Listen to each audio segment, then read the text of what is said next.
Hey guys. And he was kind of beating all around the bush, and he said the reason was because really the person he has back home is his findom, and that she's finding. And I was like, what? That's a thing? But there's applying it, and then there's the actual action of communication. Right. Like when you discipline a child, you tell Keep going. And then when we do it, you gotta say, "Scissor me, daddy." Like that. All right. No, you know. This is not the fucking thing to do. Like, I think that's normal. I got you, like, buddy.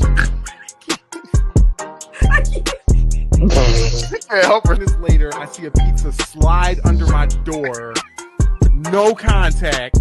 Like, I'm good. You see the pizza slide under the door with the hands, and your fucking hand slam down on top of it and grab his. We have an initial physical type of what we like to see initially, because our eye is always drawn to something. I can see a tall guy, big and broad shoulders, and I'm like, ooh, nice. But if he talks to me, and I'm gonna be like, maybe not. Okay, so Mike, until we get the rest of the guys in, do you want to start with your first question for us ladies?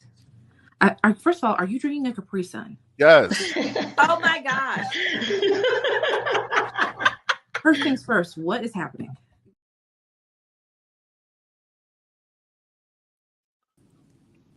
What's up, y'all? All right. Hi. So, yes. Welcome to another episode of We Got Questions. I am one of your hostesses of the Mosesses, Mr. Hennessy, and I'm joined here with Basic. Is this We Got Questions After Dark or what? What's happening? It's the ASMR version of it. Getting sassy with my Hey Mel, hey Chris, hey KK. Oh, there's a bunch of people here already. Yes. Out. Right, What's Mel. up, y'all? Like what he was. Mel, don't do that. Don't do me like that, Mel. No. See, why can't y'all just be like, you know what? It sounds so nice. It's just like, no, Mike, stop that shit. He came in trying to seduce us like immediately. What's up, Kristen? What's up, Trey? What's going on? Once again, welcome in. So I'll keep it real, like Mike. But yeah, welcome in. All the good stuff, all the fun stuff, Got a good fun show today. Make sure that everybody is liking us, sending the thing. See, that's what I'm saying. Thank you, Kristen. See, you know what I mean? It always takes one person to make me feel good about myself today. Thank you so much. I didn't say anything bad about it. I just asked if you were trying to seduce us all. That's all. No. It was giving. We Got Questions After Dark. That's what it was giving. Trying to seduce you. I ain't trying to do nothing.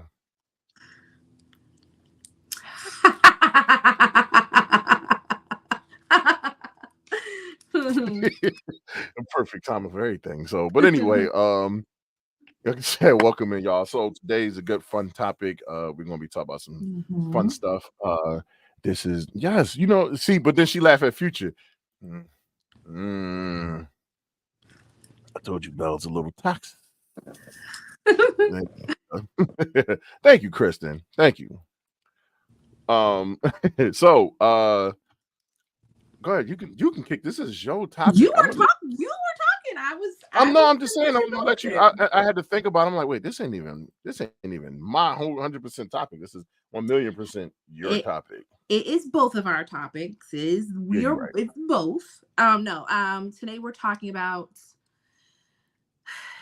dating as a millennial. I think we're all within. Not the millennial tour. No, we're not talking about this. We're talking about dating, like as a millennial, and what that looks like for us individually. I'm sure that all of us have like different stories. I have plenty of opinions and gripes of my own. If anybody would like to jump up here at any time or like to add a personal story or something, please do, because I know we all have our own story. Like I literally think it's honestly probably the most vexing. When I saw that you put dating as millennial, like why is it so ghetto? It is seriously ghetto. It's ghetto to date as a millennial. Like 100%. And for so many reasons. I think because Yes, and I don't mean when I say dating, I don't mean like being in a relationship. I mean like The dating. dating scene. The dating process, meeting people and talking to people and getting to know somebody and all that shit. Like, somebody please, like, it's the absolute worst. It's horrendous. It's not fun. It's stressful. No. It's not fun at all. Look, Mel said she just stared. I'm gonna try that next time, Mel. I'm just gonna stare at somebody until we go together. That sounds good. I'm just gonna look at you. That's the way you taking out. No, Yeah, that's how until, you take yourself out. we go together, and you be like, "Oh, okay, we go together." Yeah. You imagine all weird and shit. Look, what's wrong with you? Why do you keep looking at me? I think I see it in your eyes. Are you ready yet? Is it happening? Right. I think you got me pregnant. You be like, what? Right. Like, I stared at you long enough. We're together now. We're married. Yeah. I'm sure all of us, most of us who are in here fit this bracket. And I mean, I feel like there's so many. I think for me personally, probably one of the biggest issues is that I think as we reach, and hey Taz, as we get older, I'll speak for me personally. As I get older, I get hit on by younger people, and I don't know what that is. And it's also like I'm not understanding what's happening. Like, I'm not putting together the correlation of, as I get older, why do people who have interest get younger? And then now, I'm starring a comment. See what now? I'm starring a comment. You'll see it. Oh, okay. I want to read that. I have no idea what's happening. Like, what is the thing? Is it like, I don't know if it's a fetishizing kind of thing, or do I just, is it my age is confusing to other people, or what is it? And then now, because I'm being hit on by younger people, now I got to figure out how they date, and that's even more confusing. Because now I got to figure out what you doing, and I got to try to understand where your mind is. Even more confusing. Yeah. Do men have that same issue? Do you feel like younger women hit on you, or older women hit on you more? Actually, it's older. Mel, I'm gonna have to stop doing younger myself. I really am. I don't do younger. It's stressful. You feel like older women? Oh yeah, older people definitely. I ain't gonna say old people because they're not old people. Right. I'm at this point now where I'm about to hit the 40s. I'm gonna consider to be an old man myself. So at some point they're gonna consider me to be an old man. Like, in a few months, just attracted by 6. You good? Like, yeah, I'm at that point now. So I won't do younger. Yeah, I don't think a lot of us won't. I did date younger. That was a hell of an experience in its own. Wait. So let's just be clear for all of y'all and you're saying that a person has to be your age or older for you to date them. You don't right have around my age. You don't have a bracket. No. You got to be in your 30s. Okay. You got to be in your 30s. I'm good with that. You can't be like 22, 21. Absolutely not. Nah, it don't make sense. It sounds statutory as fuck to me. Two, Mel said her age or older. I mean, that works too. But so Mel said, yes, my age or older. Cool. I mean, I understand that. Around her age, yes. So around my age would be the preferable thing that I would do, of course. But sorry. Good. Yeah. All right, cool. So where they at, Mel? You definitely got to be in your 30s. Like, yeah, you definitely got to be in your 30s. You can't be anything younger than 29. What's your max? My max? Yeah. When you about to go in the grave? No, I'm playing. Oh my God. I'm playing. I don't know. I haven't I haven't really dated older people, so it was like it didn't at the time. I didn't really Yeah. date older people, so it was like I haven't either. Not anybody significantly older than me. Not since I was younger. When I was younger, I think I probably dated people that were slightly older than me, but not in this age. Like not now. I haven't. so. Listen. It gives me the uncles. I will explain. Oh, I see you, Trey. I'll be 39, so where my salt and pepper? He looking for Right. for them old heads that's gonna give you the long stroke all night. Anyway, Oh my gosh. it's the truth. I'm gonna go 2 years max under my age. Cool. Um, I would say, I feel like the reason why a lot of older women tend to be more attracted to someone around my age. I'm not saying it's necessarily there's something that just happening now. I'm saying why more older women would be attracted to someone around my age because I'm right there. I'm like, I'm here. It's like where the inch is here, I'm right here. So they're like, oh, I could take that because he's still paying attention. He got his shit together. He got this. He got that.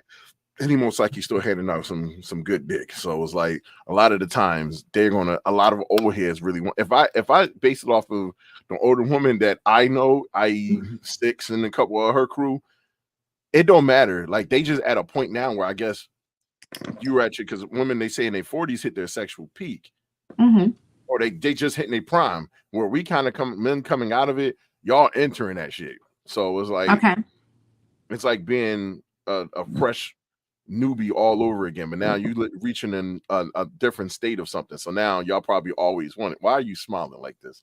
No reason. Go ahead. No reason. Go ahead. Keep talking. I swear. Go ahead.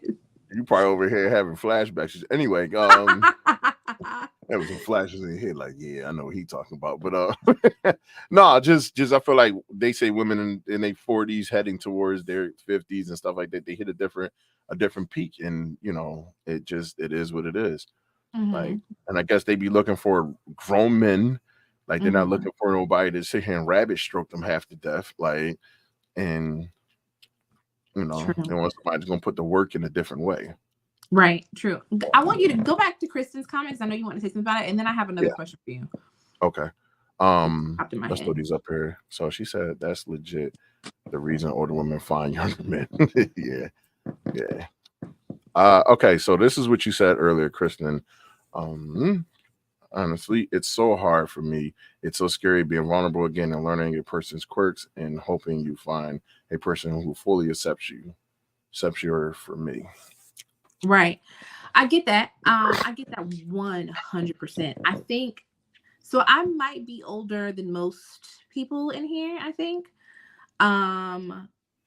the idea of constantly having to like not necessarily get to know someone, but to also them getting to know me it seems exhausting. You know what I mean? Like it seems taxing, and to have to do that repetitively is also exhausting. Like to get used to somebody over and over again in the dating scene, like the getting to know you stage is so like, oh my gosh, it's draining. It's really draining. And and then it's also, it makes it hard though, because you also aren't going into every situation thinking about settling down. Like, at least not for me. Like, you don't go into every situation thinking like, okay, I'm gonna, like, this is the person that I'm gonna be with forever. You're going into it dating, like getting to know people and figuring it out. And at least for me, with me personally, I like and anything that I'm entering in has to be like organic, right? So I need to, I'm sort of a go with the flow kind of person. I'm not pushing anything. I'm not looking for anything. If it goes there, then it goes there. If it doesn't, then it doesn't. But just the idea of having to do that over and over again, like getting to know someone, figuring out if they're a weirdo or not, you know what I mean? Or if I want to be around them, like just the thought of it makes me tired. Okay.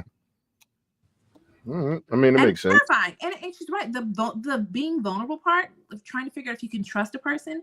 I think that we are very much, especially now in an age where people put on such a facade all the time that you really don't know if what you're getting at face, you can really take at face value. Like in the initial, what you see, you don't know if what you see is really what you get all the time. Because I feel like people are so used to putting on a front. I think it has a lot to do with social media, and that's why people date now, and so people give you a pretty package, but Right. we have to figure out how to break past that exterior and really figure out what we're really getting ourselves into.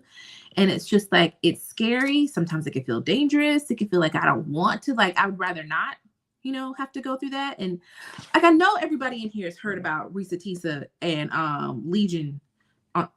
Mike, where have you been? Under a rock? It's all over TikTok. Mm-hmm. You really don't know what I'm talking about.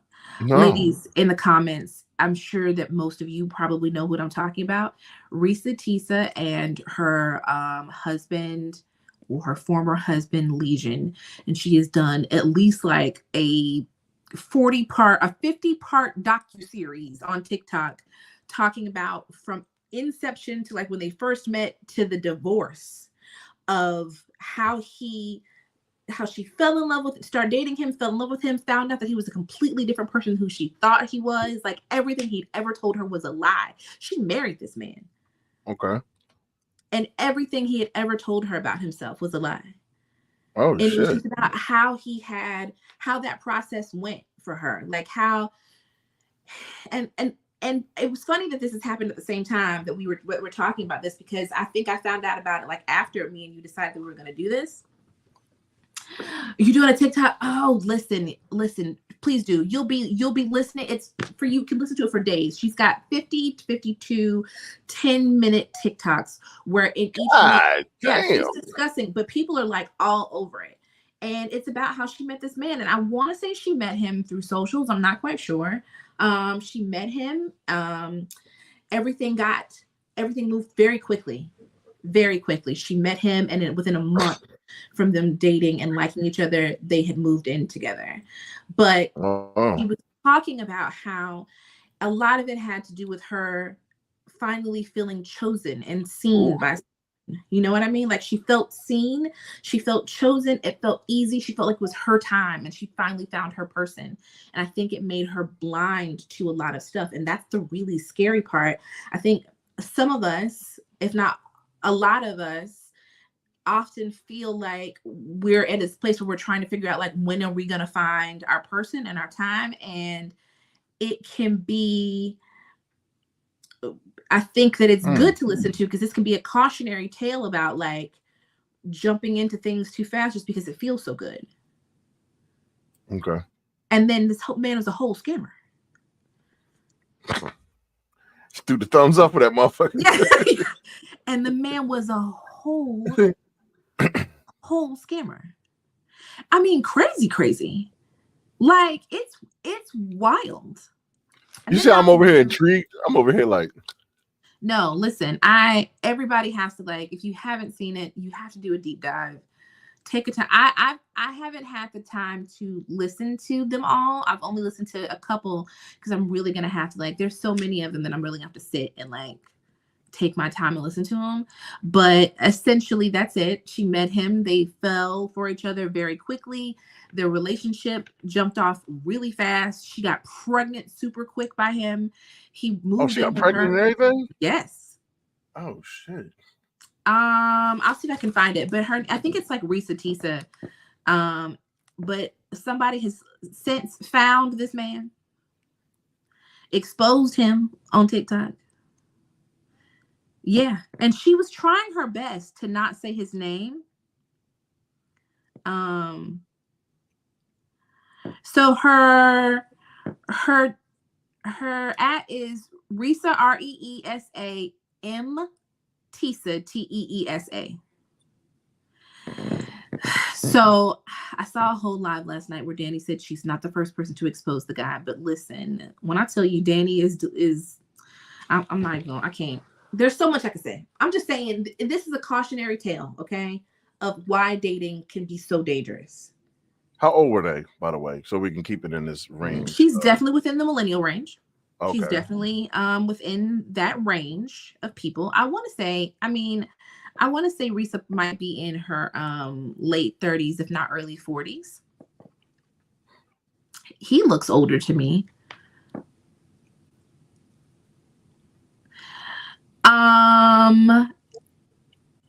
Listen, there should be a Lifetime movie, Kate. Somebody did expose him because she, in telling her story, never mentioned any names of anyone involved. Someone put it together, found out who she was married to, went to a young lady, said, I need you to, this is what happened to me. He's messaged me. The girl posted up all the stuff that people had sent her, as well as did some deep dive and told about who he was and put it on TikTok. People are upset with her because they said it wasn't her story to tell. She didn't even ask if it was okay. Risa has tried to stay away from this man. It's a whole bunch of stuff, but she exposed him and all of his stuff. And it's like, it should be a lifetime movie at best. Like, it sounds like a damn Lifetime movie. Shonda Rhimes can jump on it and like they can do something together. Like, seriously, it's taken a really as long as turn. T-Pain don't do it, we good. Not T-Pain. What? Oh, Tyler Perry. I'm like, I gotta figure out what T-Pain. Why does in my mind I was like, what does T-Pain have to do with anything? But then, okay, you know what? I ain't talking about to buy you a drink person. I'm talking about the other one. I know. It took me a second to put those together. Is the worst when it comes to all this. Like he will absolutely fuck this joint up. I beg of him, please don't. Now he might make a variation. I feel like he's probably somewhere sitting and thinking, how can I turn this into something? Mm-hmm. Sitting on his island, like that he write massive, that he writes sisters on. I think he gave me a thumbs up. He be writing the same shit that he didn't wrote sisters for, got them in the same buildings. Right. Milan know what up. Milan was the only one that know what I'm talking about with this. Got the same fucking buildings, the same everything, and he rehashing shit over and over again. And next thing you know, her story is on one of his joints. Right. I'm gonna give you $55,000 to play a story. I'm gonna make billions off it. Mike, I was gonna ask you. I know you were saying that you find that it as opposite from me, where I find like more younger men hit on me, or the older I get, the younger the men that hit on me. What do you find is the major difference for you from older women that are interested in you and women your age when it comes to the approach of dating? What is the biggest difference? Or is there a difference? Oh, there's a difference. So older versus women your age, what is the difference in their approach? I honestly believe the compliment comes stronger with older women. Okay. Like they are motherfuckers will walk right up to you and say that shit. They'll walk right up to you and be like, "Oh, you married?" And you be like, "No." You be like, "You trying to get married?" I'm like, "Oh shit!" Like that's how the approach is with a lot. I've been approached like that like at least 7 times. Wow. Okay. How does that make you feel? Like, how do you feel about that? Knowing me, let's see, because this is a while ago. So knowing me, I probably felt like shy and embarrassed a little bit. I don't know why. It always made me cringe a little bit. I'm not the greatest. I'm not gonna say now, but I wasn't the greatest at taking certain things in. So it's like when people come at me a certain way, that shit make me kind of like. So do you think it's because of the age or because of the forwardness? The forwardness. Okay. Because I can't tell what your age is if we didn't talk about it, but I can tell you that you're of a certain age just by your approach. Now, younger, a little different. A lot of younger people stare at you until you say something to them, and it's like they use Mel's technique. I'm gonna stare at you until we go together. Not even that; you just stare at you and like, but they don't say nothing either. So sometimes you'll have conversations, and then they'll pull you to the side, like. The younger person I dated back in like 19, I knew it was like immature to date her, but I can tell like just getting to know, I'm like, yo, we are 2 different fucking wavelengths, like 2 different wavelengths. Have you ever actually and I don't mean like relationship, but dated or been with an older woman. Mm-hmm. Okay. Yeah. What is the difference in their dating styles? Not in the approach, but the dating styles.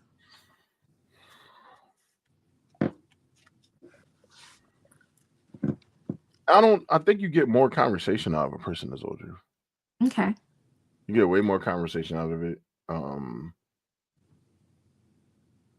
You can feel the 90s or 80s come out of them a little bit, like in their conversations. I'm like, oh shit, I feel like I'm going back a little bit. Like, and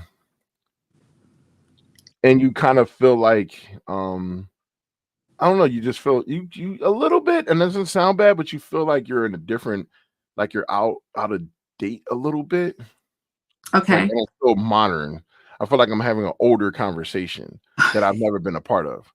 Got it. Okay. When you say I don't feel modern, when you say I don't feel modern, that made me giggle a little bit. Like I feel like I'm in a modern conversation. Like I'm I'm in in an a older throwback conversation in the old days. Like I'm in the old not days. saying that I love the conversation. That's the part, but it's like it takes me to a place I haven't been to in a long time. Right. Yeah. And it's like when you try to understand, and there's a lot more understanding. You can have conversations around people and certain things, that you can have these conversations, but it's from that point, it's, you know, I don't know. I think it's dope dating older, but keep putting your peace on up. You know damn well it's going to do something. I know. Well, Here's the second part of the fireworks question. off. Here's the second part of said question. Okay. What about in the way that they handle the relationship? Like, and not to say y'all are in a serious thing, do you think that older women are more nonchalant about how the progression of the relationship is going to go, and women around your age are like they're dating with a definite purpose. So there might be more of a push to move things along, or they need certain things from you, or they require something different than an older woman might, because she might not be looking for that from you. I will say that what you're saying right now, it feels like what's sad is that a lot of the women in the younger millennial side of things, I feel like they got that pressure of got to get married, make sure that you have a family, a lot of pressures and stuff that they've dealt with in their life, or pressure on themselves, or even I think it's just the idea of not being like the person before you if they weren't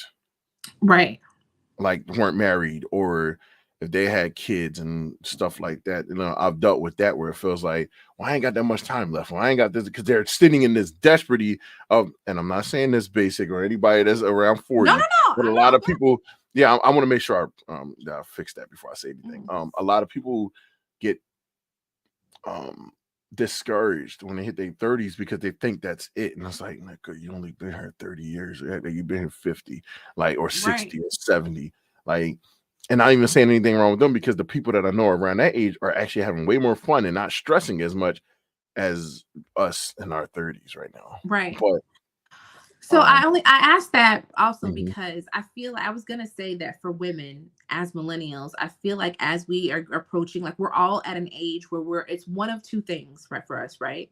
If we're still in the dating phase of our life, we're either one, dating with purpose and wanting something specific and looking for something specific, or we are gradually entering a phase where we don't give a shit about any of that. You know what I mean? Like we're it's one of the two. We're sort of like merging into, it's like it's a blend of, there's a spectrum of people who are like, okay, I got a certain time, I don't got much more time, we got to make this happen, I'm dating with purpose. And towards the other end of it, it's women who are like, not necessarily saying it's off limits, but saying it doesn't have to happen. I'm at that, I'm partially in that phase of my life.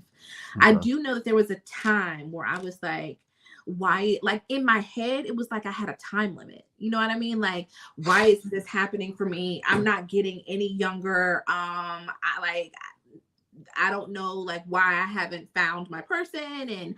And so it felt like pressure, like dating feels like pressure, because you're searching for something. Like I said, I'll be 42 in a few months. And it's not that I don't want anything, or that I'm not looking for something, but the priority of it is totally different for me. So I don't want anybody to waste my time. That still stands. Don't waste my time. I don't have no time for that. But my end goal is not marriage when I'm dating someone. Mhm. If it gets there, then awesome. But like, I am not actively seeking out a husband. Does that, you know what I mean? Like, I don't feel like I don't feel like I'm at a stage where I'm looking for a husband. I'm not searching one out. Okay. If I should get married, that would be, you know, great. But I'm just at a point in my life where I don't want you to waste my time. I don't have to have marriage necessarily, if that makes sense. Right. So See, now my question would be about that is, why do you feel like you're at that point for yourself now? Did you feel like, and that's what I'm saying. Remember what I was saying, like in the 30s, mhm. or having more pressures about being married. Why did you Honestly, I think when I thought back on it, a lot of it had to do with you think about you. I think a lot of it had to do with you think about I want to have a marriage. I want to start a family. Like you think about starting a family, like having, That's what you I'm know, asking right now, building too. a family life with a person, right? Right. And I think a lot of it had to do with that when I was younger. As I got older, it wasn't necessarily that, because like I have a daughter, and now my daughter's 19 and she's in college. So Right. that's not the focus. Like having a family life and starting a family is not my focus anymore. Right. I think it's not that I don't want to be married. And I think when I say that, people think that I'm not looking for a husband and that I don't want a husband. And that's not what I'm saying at all. I would love to be married, but I think it's a shift in the focus of what marriage means for me, right? Marriage for me is not the settling down and having a house and starting a family. That is not the focus of marriage for me. Marriage for me is more of the symbolism of finding my person and my soulmate, right? So when and I guess that's why I have to say, like, I'm not dating. I don't want anyone to waste my time, as in like I don't want to have my shit. time, but maybe it's the shift in the focus of what I necessarily want. I had to be okay with the fact also that if I didn't get married, didn't mean that like it meant that I was lacking anywhere in my life. I think we get to the point at some point in our lives where we feel like I have not fulfilled, you know, this life goal by being married. You know what I mean? Or I'm somewhat lacking because I haven't found my person and gotten married. You start to feel like something's wrong with you, and you have to realize that that's not necessarily the case. Maybe you just haven't found your person. So my focus of what marriage means to me is just different. I think I wanted what everybody else wanted at a certain point. Like everybody wanted to be, you want to get married, you want to have kids, you want to start a family. Those things are not my priorities right now. I don't necessarily want to have more children, Tree blew that scene up for you real quick, but I just think of like, for me would be me finding my person and having that connection and saying that this is the person that I want to be with forever. Right. But I would have to find that in someone. So, and that's why I said, if it happens, then amazing. But if it doesn't, then I'm okay with it. Okay. So this is the part of it. That's why I say, like, at what point in our 30s, right? So we're sitting here, that's why I explained in those early part of the 30s, you're at that point where it's the pressures of possibly getting married and wanting to be married and stuff like that. And now you're dealing with the dating scene, because the dating scene when you were 30 and I was 30 and stuff like that is a much different dating scene than what it is now. I'm not going to lie. The early part of my 30s, I probably was Thottimus Prime, something serious. Like my ass transformed almost every day. I strapped up, but I was Thottimus Prime. Motherfucker was out here just. I was just recently leaving my daughter's mother, and it was like I was a hoe times 60. Like I ain't gonna lie, not times 60. It was bad. Like I was out here just looking at you. You look like you smell good. I probably was gonna try something with you. No, I'm playing. It wasn't that bad, but it was bad enough. Like, right. You know what I mean? So the early part of it, I heard the pressures earlier. I heard the Mhm. pressures when I was 30 because I think that's what I wanted from my daughter's mother when we were together. I wanted to actually marry her. But now when I'm out of that stage, now I literally was get ready to turn 30 when me and her stopped being together because I was with her my whole entire 20s, the whole entire 20s. So I'm at a Mhm. point now where you know, I'm now at 38. If I get married, I get married. I would love that. But I feel like you right now. Yeah. I feel like you right now. I was like, I done So dealt with so much piss in the water right. I get it. coming through this motherfucker. Like, I'm over here like, oh, this the boo, this, and I found out her ass is narcissistic. Then there's this person. Then she crazy in the motherfucker. Then this person, oh yeah, she got too many problems. This person, oh, she got this going on. That person, oh shit, it might be me now. So now you're evaluating Right. yourself. Now you're sitting there and you're in therapy with your goddamn self, sitting there wondering, Right. oh, is it worth this or is it worth that? You know, like, Yeah. maybe I should just stay single for 2 more minutes. And then some fine ass person come along, you date them, and now we're back to the same shit all over again. Now you're sitting here 38 years old and you're just sitting here thinking to yourself. Not necessarily me. Right. No, We're no. putting things in perspective. This is all Yeah. it is like how it feels. Mhm. And see, I got people that can relate to shit. But Yeah. you're sitting here now and you're confused and now you're just sitting here like you're looking on both sides like I remember doing this. Maybe I need to look forward to what's next. Like, because at this Right. point now, I'm just like either And somebody that's just going the through a slow stroke at this point in life, or I'm just not doing it at all. weird. So You I'm can not. pull There's up two. comments whenever you want. Do what now? You can do whatever you want. Touch them. Oh, I was because there's two questions. One person asked me a question and somebody else followed up. Somebody said, "But what if they want kids though?" And then Too late, knuckle. Kay was saying that's a good question because if you feel someone is your person, but there are some things where compromise is needed, does that change your thought process? And I have an answer for this because this just recently happened to me. I'm gonna I turn up everybody's have stuff while they're doing it. for the past few years wholeheartedly said I do not want children. Okay. I don't want any more. I have one.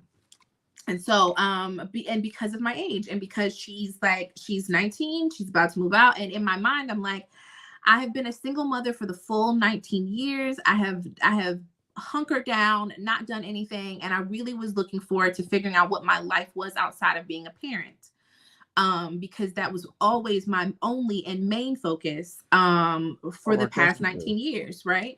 That was my whole thing. And so I was at a point where I was saying I just don't want any, I don't 1 second, Sha. I don't have a Keep going. desire to have any more children. I really just want to try to figure out how to I want to figure out who I am outside of that. And then I got in a relationship with someone who was younger than me. And we had to have the conversation because he did want children. And I was saying that I did not. And I initially was like, I just don't know if we should even do this because I don't want to deny you of something that you wanted. And then we had to have a conversation about, well, I don't know. I'm not going to lie. It was a very difficult thing for both of us to try to figure out because we both definitely have feelings for each other. We both definitely wanted to pursue the relationship. And I honestly said, okay, because I care about you enough, I won't say that it's definitive and I'm ruling it out. If we should get there to that point and it happens, then we'll take that journey together.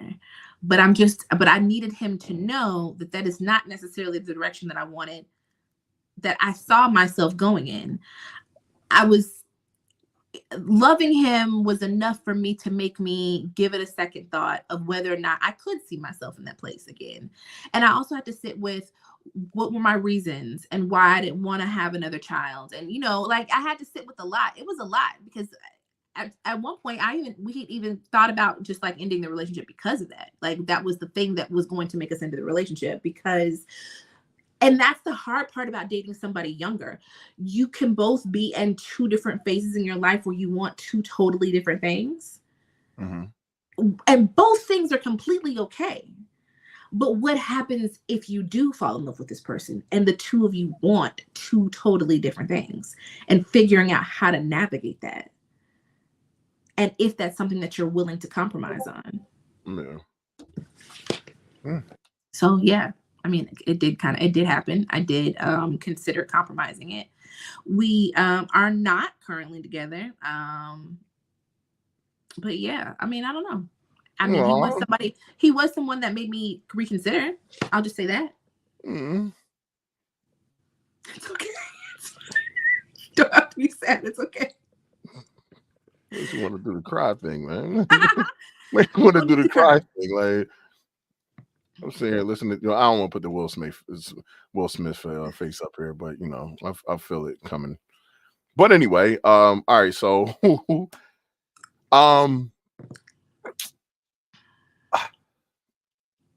anybody want to answer that basically before we get to our guest? We do have a guest up here, and bring it to see. That's what I'm saying. Yeah, I had the same face. Don't cry, guys. Sad, man. In the eyes of an angel. That's what I want to sing while he's like, God damn. Like, anyway, all right, so we have our guest here today.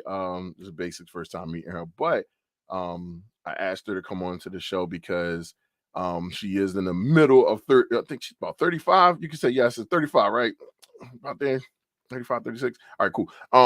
So she has experience what it's like to date as a millennial. She did do a show on YouTube that it's funny as shit because talking to her, she said she regrets it.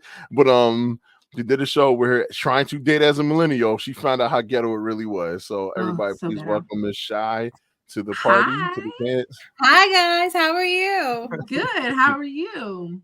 How good as well. Thank you. Thank you for having me. Of course. So you ran into the after run and found out type of situation being on that show, of course. How did you enjoy that experience? And then we'll get to the point of, the questions of, what it feels like for you dating as a millennial. So, I'm actually glad I went on the show. Yes, it was definitely embarrassing for me just because I didn't really know what to expect going in. Mm-hmm. However, I definitely did F around and find out. I didn't go in thinking that I would like really actually meet somebody. I've never done a dating show, and I was like, "Ooh, that sounds fun. Let me try it." And I did, and I wasn't very pleased. Some of the guys were like arrogant. Some of them were disrespectful. Worst. Some of them was just very young-minded, and you can tell like really fast. Were they all around your age, or was it like? Most of them were younger than me. I think it was maybe 2 or 3 that was my age and older, but most of them were younger. Right. And so it was definitely an experience that I'm glad I did, but it's kind of embarrassing because now I got people like reaching out to me like, "Oh my God, you really did that show?" And I'm like, "Yeah, I can't believe it either." But it was fun. However, I would never do it again. What do you think made it embarrassing for you? Was it the overall experience or just the fact that you did a dating show?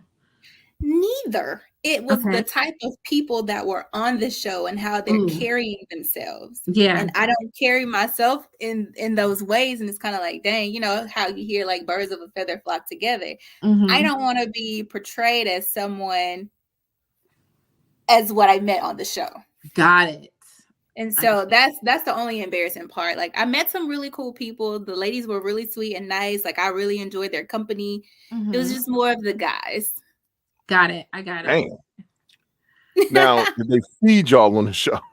Oh my no. gosh. Damn, that's crazy. So the show was actually supposed to start at. Say it again.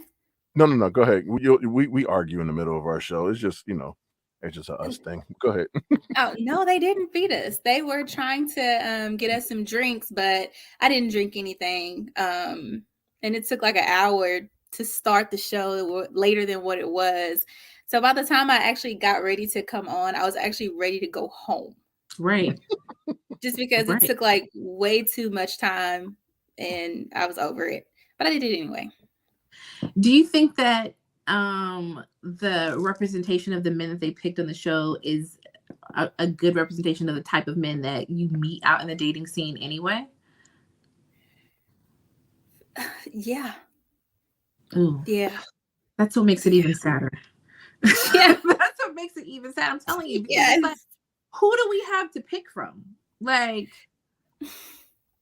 it's like, so for me, I love going to like different things to have fun and enjoy myself. Like, I'm not a club type person. I'm not really a bar type person. Like, I go to church, I hang out with my kids, and I do different type of activities. And so I'm not in places where you would actually meet someone, because most of the people that you see are already married or already in relationships. Sure. And it's just kind of like, when you get 35 and then you want to date, where do you go?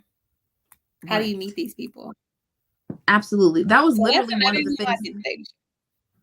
That was literally one of the questions that I had written down. Like, where do you go? Where do I go? Where do you go? Where am I supposed to go to meet? Don't ask me. Oh no. Where do we go at this age? Because people be at home. I know my ass don't belong in the club. Okay. At all. I know my old ass should not be in the club. Do I go to a lounge? And when you go to a lounge, mostly people booed up. Like, do I go to the bar? Like, can I say something real quick? What? Like, what? This is one of the major parts and problems of what it is like to be a millennial. Like, you want to go out and hang out, and you think the music that you remember being in the club is going to be there when you get there. And when you walk in the door, you see a motherfucker tapping on their stuff like this. Right. Ain't nobody playing Usher and Ludacris at the club no more. Ain't nobody playing them. Nobody playing Usher and Ludacris. You in a fight about to feel like you, because you listening to all this fucking drill music and shit, and you don't know what the hell drill music is. All you hear is, I don't know how to dance, we can lean. We'll make a ghetto bitch do the hands on her knees. I don't have no time. I don't have anything to wear to the club, because I'm gonna be thinking practically. Like, I'm way past the phase of allowing myself to freeze and put on some heels and walk uncomfortably into the club. Somebody say Home Depot. The love of your life sitting right there. The motherfucker over here. Listen, do I need to go shop for some tools? Because honestly, I have no idea where to meet. That is my biggest problem. Yo, that's good TikTok I ask content. myself, where am I going to meet somebody? Like, where am I going to go to meet someone? How do I get myself out? How do I find someone? Because listen, social media dating is ghetto as I don't know what, right? Oh, so no. Right. Where do I go? Oh, golf lessons. Okay. Where do I go within the city to find somebody? I can't go to the club. If I go to a lounge, most people are already booed up in the lounge. Like, they're on dates. Oh, no, you ain't surviving. Okay. So I can't interrupt somebody's date to find a man. Correct. Where am I supposed to go? Where do I meet people? Well, I guess we need to take these people advice and go to Pilates and go to Home Depot. Mm-hmm. At this point, you feel like how our parents felt when they didn't even have this level of technology. They didn't even have this level. Honestly, like, one of the worst places to Basic deal with this shit all the time. I don't deal with it as much as Basic.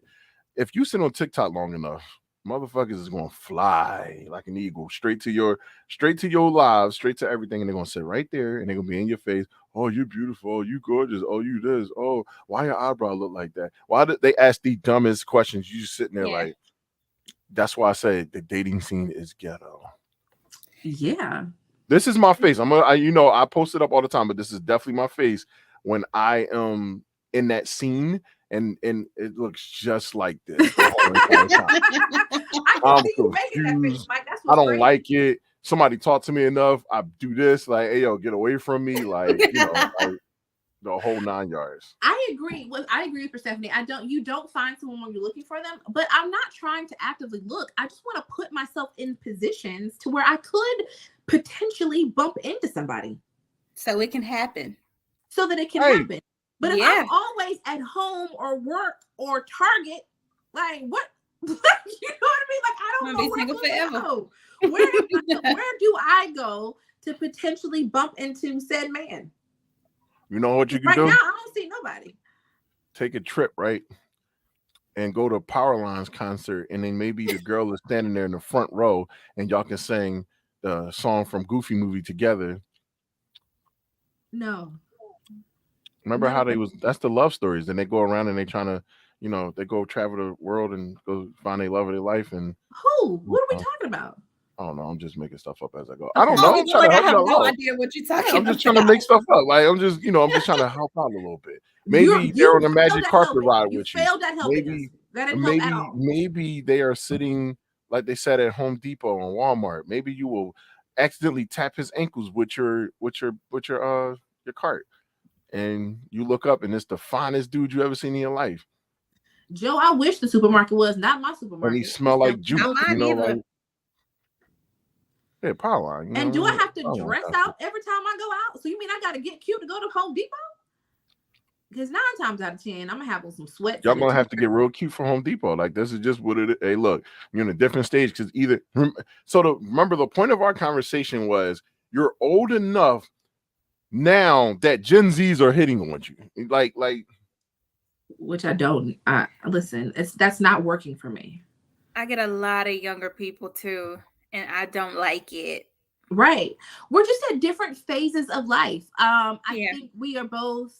I think the problem, at least for women dating younger, is that we both and it can apply for men too, dating younger women and vice versa. We're all at different stages in life where what we want and what we're looking for and what we're actively trying to pursue in our lives are different. I think as we date people who are younger, their lives are just beginning, right? And so they might not even necessarily be wanting to settle down with someone. They might want to date around, and that might not be what we want. If we're trying to look for something in dating with purpose, we're not into the whole, you get to do whatever you want to do. Also, like what their goals are different from our goals. If we've reached a certain point in our life, our goals are different. And what we're trying to achieve in life looks very different from what they're trying to achieve in life. They may be just starting. And so just being on those two different planes, which are completely acceptable for each person to be wanting different things, they don't necessarily mesh up well when you're actually trying to actively be in a relationship with someone, because you both are pursuing two different goals in your life and what you want. You're not on the same, like, what do they say, like being equally yoked with someone? And most times when they say that, they are referring to like religiously, but that also applies, I think, when you're talking about what you both want in a relationship. You know what I mean? And what your overall goals are in life. I think it helps for you guys to kind of be like aiming towards the same type of goals as opposed to both on two totally different playing fields. It makes it very difficult. And Persephone's right. You get approached differently. Like, it's just weird. It's like, when you're dating someone who's just beginning and wanting to start a life and a family, but you've already been there, done. Like, okay, so I've been a single mother. My child is 19. I've done the raising a child and all that stuff. I have a home life. Like, I'm not looking to begin that and to start that and to start a family. Like, I'm not necessarily looking for that. Like I did say, in my past relationship, that was something that was reconsidered. I did feel like I did know that I would be starting all over again. But if that's not necessarily what I'm looking for. Like, I'm not looking to do that necessarily. And you have to be willing to want to make that compromise in order to make it work. Mm-hmm. And that's not necessarily something that we always want to do. Right. At this phase. So dating younger is very difficult. They can be fine. And I mean, most of them are fine. When I tell you, I have the finest men that flirt with me are always so damn young. And when I tell you, like, they'll be like, they apply the most pressure, right? And I'll be like, oh my God, you were so fine. And if I can figure out how old you are, I'll be like, oh, hell no. What is going? And then they're like, what happened? What happened? Your age is what happened. You should have hit your birthday. Lie to me or something, because now I can't even talk to you. Now I can't even date you. And I also feel like too, like when you're dating younger, the maturity level, like, so they say women mature faster than men, and you can tell with like a lot of these younger guys who hit on you, like their maturity level is not their age, it's even younger. So that's even more of a like, no. Listen, no. I need to be able to have a conversation with you, and I need you to be able to formulate sentences that Communicate. are cohesive and make sense, Yeah. right? Like I can't talk to you in TikTok lingo all day. We can't have short spurts because I honestly feel like as the generations get, like as people get younger, the attention span is slightly shorter too. And so everybody thinks in short spurts. There's nothing I appreciate more than finding a man who can put together cohesive thoughts and talk to me. Like, and I don't mean like he has to have a certain vernacular or like he can't speak with slang. I'm not saying that at all. But I'm saying the fact that you can thoughtfully put together a conversation with me and talk to me and look me in the eyes and hold a conversation that's engaging, I can respond in. Like that is so attractive to me. And if I can't do that because you focused on 100 other things that I can't even relate to, it makes it so hard. And I think that's where the maturity level comes in, because that is what you're supposed to be doing. Like, I'm not saying there's anything wrong with them. That's what they're supposed to be doing at that point in their life. But for me, I want to be able to I want to have a conversation. I want you to be able to put together something well thought and speak and not to impress me or I'm not saying you got to use big words, none of that. I just want to be engaged with the person that I want to have a thoughtful conversation with you. And I don't mean necessarily witty banter either. Like anybody can flirt back and forth with somebody. Like I really want to feel like I can talk to you and hold the conversation. And to me, there is nothing sexier than a man who knows how to effectively communicate. Oh my God. And that's I know that's such an old lady statement, but it's true. Like I need it. I know that if anything showing my age is that so nothing is sexier than a man who can formulate who can just express his thoughts. And even that thing where you see them thinking about what they're about to say as they say it. Like you can see them putting thought into the words that they're about to use to say something to you. Like show me him. Point me in his direction. Like that's what I need in my life. So and that's intriguing. And if I can't, if I'm getting TikTok dances as opposed to a conversation, that don't work. If you're doing a TikTok dance, that's not really up my alley. I want to have you don't know how to dance. Have a conversation. They can lean and make the ghetto lady put their hands on their knees. Well, we can learn our own dances from these kids. Like I got kids, they can teach me that. But I'm with you. Like I want to talk to me. Like I don't even care what you're talking about. Just be talking to me. Just engage with me.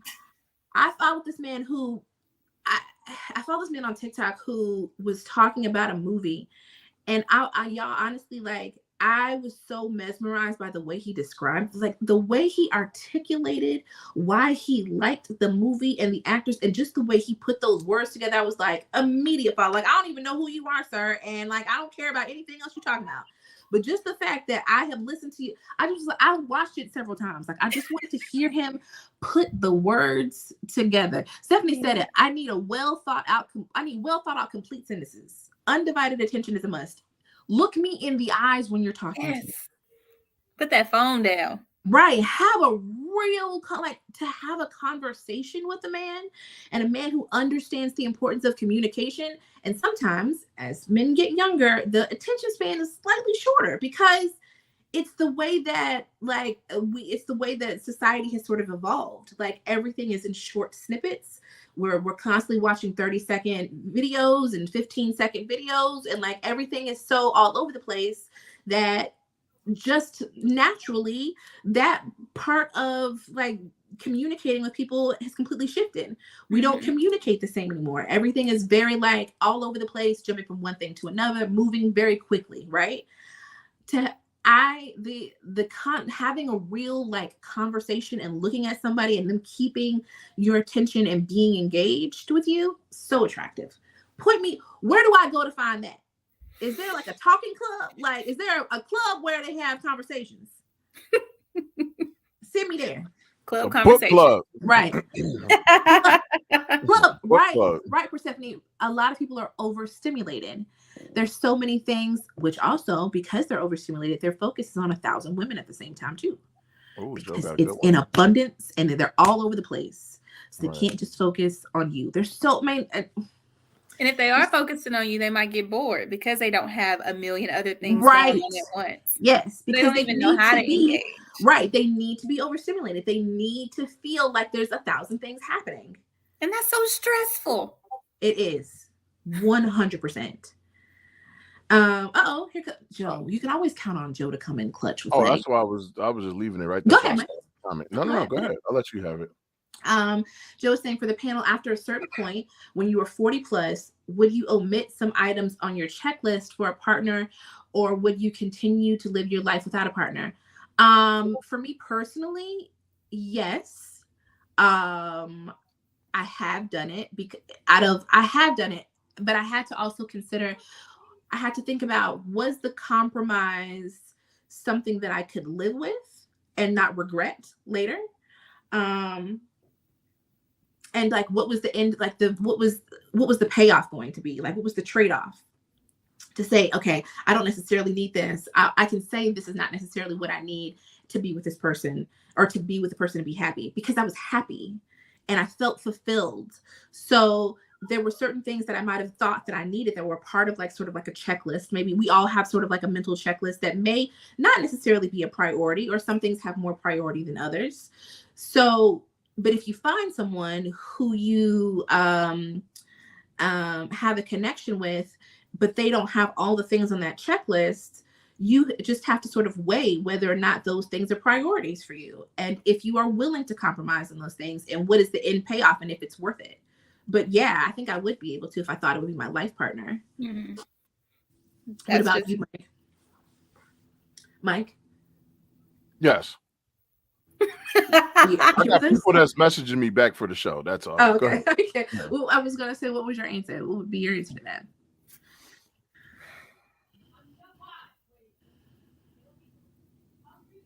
I'm gonna go with no, because it's taking you too long to answer. Yeah, I don't. Not a compromise. No. But that's okay. I mean, you don't have to. No. It's a personal choice. I just is.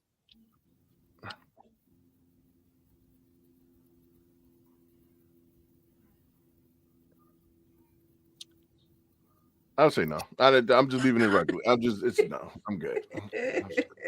I just had to think about the question. I'm like, you want to live without a partner? Like, so are you saying that you would take some things off your list to not have to be able to have a life partner? Yeah, because it might complicate myself. Some of my stuff might be too complicated that I have on it. That's why I'm like, I mean, I'm a firm believer also that sometimes we hinder ourselves with lists of things. Yeah, that's what I'm saying. You gotta really, that's why I said no. Like, I gotta look at it. I really had to think about it because, like I told you, I'm in this in between, not necessarily for myself now, but it just, if I had to really think about it, if I'm sitting in the in between of something, how am I looking at this thing? Do I can have a list that might not fit. You know, anything. I might have this list because of pain. I might have this list because of hurt. I might have this list because of all these different things, and hindering myself because, you know, I feel like I'm trying to protect myself in a way. Like, if I don't meet these things, then I'd rather just be by myself. And it's like, no. Right. I think lists end up more important the younger you are, the more important your list might be to you. Yeah. Or it might not necessarily age, but if you are prioritizing settling down, like where your priorities and settling down, maybe your list is more important. You know what I mean? Like, if you are dating specifically with the intent to like be married, like with a purpose, you may have a very firm list that you're trying to go by. And I think that sometimes can be very scary because not everybody's going to check off what's on that list. You know? It does sound hard, Mark, because you lived that life at one point too. So you definitely know why it sounds hard. So I say this to say, remember when I talked about earlier, when you're in that early stages, like late 20s, late 20s, early 30s, that pressure of having to be married kicks in. I don't know which side it kicks in for. I cannot confirm or deny anything or say, hey, men go through this more than women, women go through this more than men. I don't know. But I know the pressures of it kicks in. Right. So you try to be what somebody felt like they raised you to be, like, oh, get married, have kids, create that level of stability, this, that, and that. Or they still don't teach you about, hey, get to know the person that you're marrying. Make sure that this is the right person for you. They don't do that Right. earlier. And tell you Right. that earlier. They tell you that while you're already in the stage of figuring people out. And then now all of a Right. sudden you don't like half of the people that you've dated. And now they're telling you, well, you should figure your person out. Only thing I knew was to get married. So it was like sometimes you'll marry the person that you probably shouldn't have married. Right. And I think that's what I think that's why I think people get confused, because when I say that marriage is not the end all be all for me, it's not saying that I don't want to be married. It's not what I'm saying. I'm just saying that the importance of it is different for me now. It is not the main focus for me. Like my main focus in life is not to be married. Would I love to be married? Absolutely. If I You're found adding that it to person, your yes. list. Right. But it's not necessarily, it's not the priority in my life to find. I know that if I didn't get married, I would still be okay. That's the part of it. You know what I mean? Like, I know that if I didn't necessarily get married, that I could still be happy and have a fulfilled life. My focus in life is not to be married. Would I love to be married one day? Absolutely. Like, the idea of finding my partner is beautiful. I love everything about that. But there was a time when it was my focus, when I was really heavily like, when am I going to get, like, when is this going to happen for me? Like, why haven't I found my person? Why is everybody else married and I'm not? Like, what am I doing wrong? Like, that was such a thing that was always playing in my head when I was younger, like always questioning, is something wrong with me? Like, what am I doing wrong? Why am I not finding my person? Why are relationships not working for me? Why I'm not married yet? Like, all those things were things that I was constantly asking myself. That it's just, I don't do that anymore. It's more so about, if I find that person, if I find that connection, if I find the right person in my life, marriage is more so symbolic for me of what that union between me and that person is. Like, marriage, that's what it is for me, as opposed to me trying to reach another level of life. What's up, Prina? If that makes sense. I think I'm coming out of that stage right now. Yeah. Because so I've been married before, and coming out of that marriage, it was really difficult. And I got a little crazy after the marriage, not like mentally crazy, but I just started like wilding out and doing other things. And then I started getting my life back together on track. And then I feel like I'm trying to come out of that stage now, because I wanted to be married again so bad. But for me, I'm a single mom of 2, and we're out here in Arizona, which is us. And so I've always wanted that other person. Yeah. I don't know if it's because I am by myself out here and I don't have that support system, but at the same time, like, I've always wanted to be married since like 13. I wanted to be this married woman with children, and I have so much love for my other person. Right. And so now I think I am coming to a point to where it's like, if I find him, I find him. If not, I'm still going to be okay. Yeah. But I put so much pressure on myself. Like, why can't I find somebody? Why am I not getting married again? Who's going to come in and, be my best friend and my other half? And I think I'm coming out of that. I still want to be married. Right. And I very much would love to be married. I've never been married. I very much would love to be married. I think it's where we put the priority, and also what marriage means to us. Like, what does marriage look like for us, and what does that mean for us in our life? Like, does it mean this is the next stage of moving to another phase of your life? Like, I'm starting a family, I'm building a life. Like, so for some people that's what it means, and essentially it is, but like, I think just marriage means different things for different people. And for me, at this stage in my life, it's more about knowing that I've found my person, and that it's a representation of what I found in that person, as opposed to it's the next phase of my life. Okay. Basically, check your private message. Kristen wrote this. I went through those feelings of pressure at 27 or 30. Now it's like I'm stable and happy. So if you can't add to that and we can't enjoy life together, then I can be alone. Yeah. A lot of people feel like that. A lot of people say. Right. Also, and to piggyback off of that, like, Chris, also we get to a place where it's like, hey, Kenesha, I'm good. How are you? I'm 42. Oh, I'll be 42 soon. 3 months. 3 more months and I'll be 42. I'm also not. I ain't taking care of nobody. I was about to mention that, but I was letting y'all go ahead and cook. I was going to talk about the homosexuals in the world. I ain't taking care of no. If we're not contributing to each other's lives, I don't need you to detract. Like, I don't need you to like take away. I don't want to feel like I'm taking care of somebody else. I'm way past that. I don't got no time to try to help build you up. I'm past that phase of my life where I'm at the like, I'll help you. I'm good. Like, we need to be complimenting one another at this point. I'm at a phase in my life where we need to be adding to each other's lives. We're complimenting one another, but I'm not taking care of you. I'm not doing it. That was my marriage. I felt like I was the mom and the wife. Right.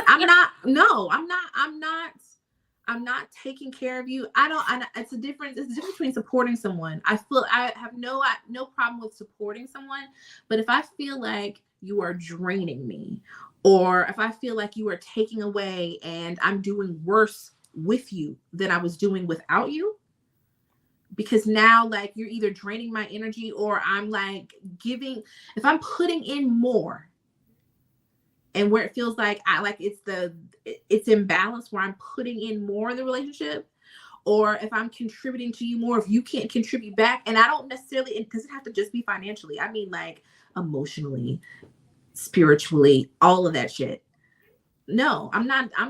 You have to be able to contribute too. We need to be like, we have to be on an equal playing field. Oh, y'all gotta be like men like me in this world, and I show up like this. You know what I mean? So when I show up deep, and it is what it is. You niggas ain't taking care of y'all kids. Y'all ain't doing shit. And you know what I mean? I show up, and that's me all day. Oh my God. I'll be the step pappy. Okay.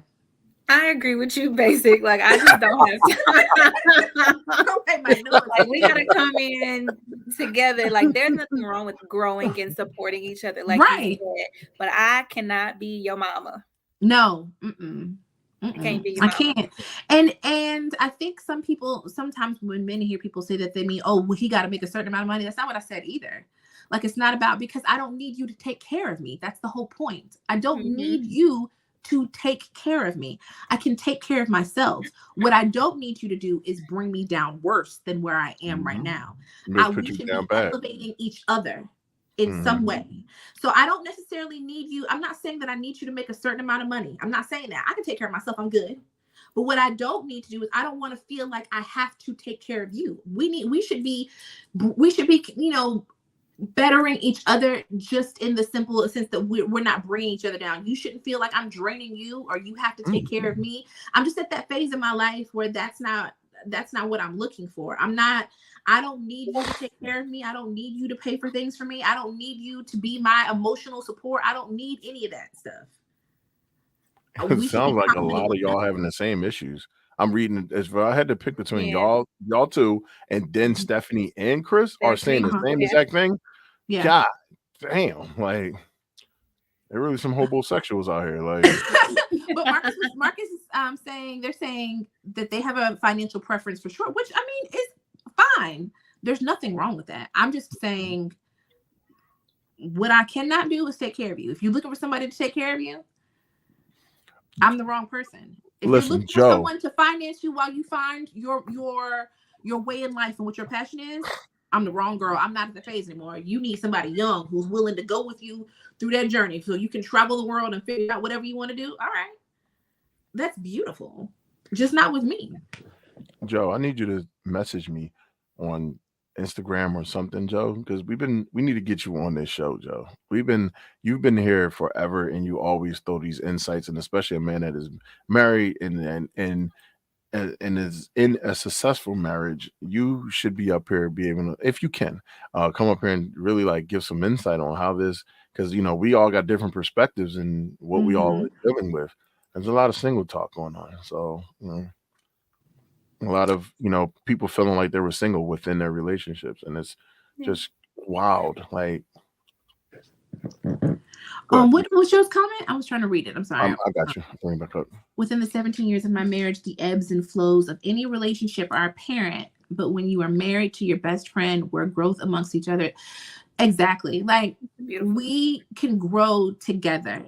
Of course, there's going to be like highs and lows, both together and individually, right? But we have to be able to grow together.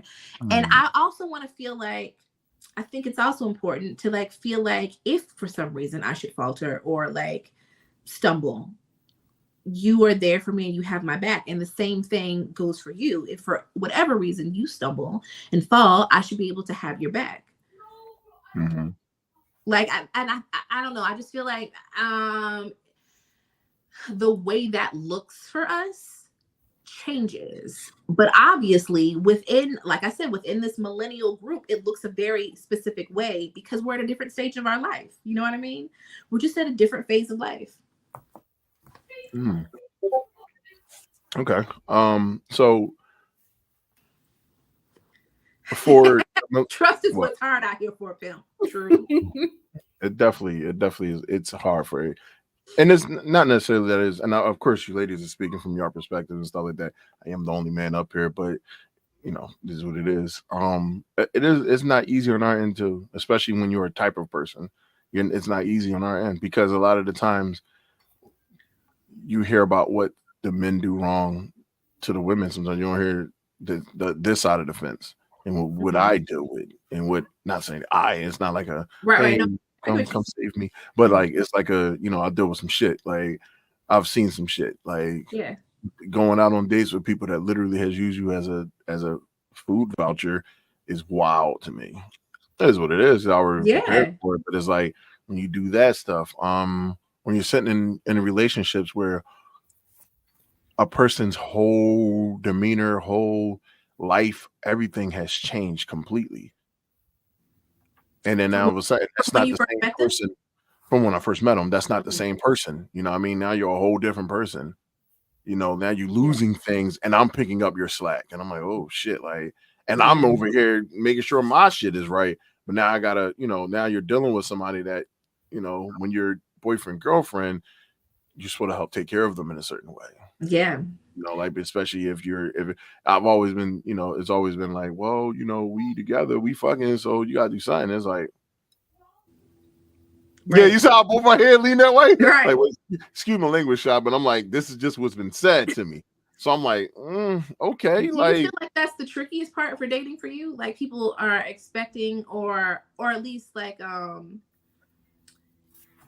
when you're dating, do you feel like people are looking for you to provide for them or to do something for them? Not now. There's not a now thing. This is a previous thing. Most of the stuff that's happening now is now. Previously, I wouldn't say necessarily that. I've always dated some thorough ass people. Like, I would be honest, it's always been thorough people. I've never really dated like people that weren't. It's just that the short term people were really trash. Right. My mama will still say to me, Raquel, you need to find somebody who can take care of you, and you'll find somebody who can like buy you a house. And I was like, first of all, why do you think I'm not looking for somebody to take care of me? I'm just not at the phase of my life. Maybe I can understand also, I think maybe for younger women, why that might be something that people think that they do. Like they might be looking for somebody who can provide for them in a certain way. But I'm past that phase in my life. I don't need anybody to provide for me. So when I'm looking for people, I'm not looking for a person who can provide for me. Right. You know what I mean?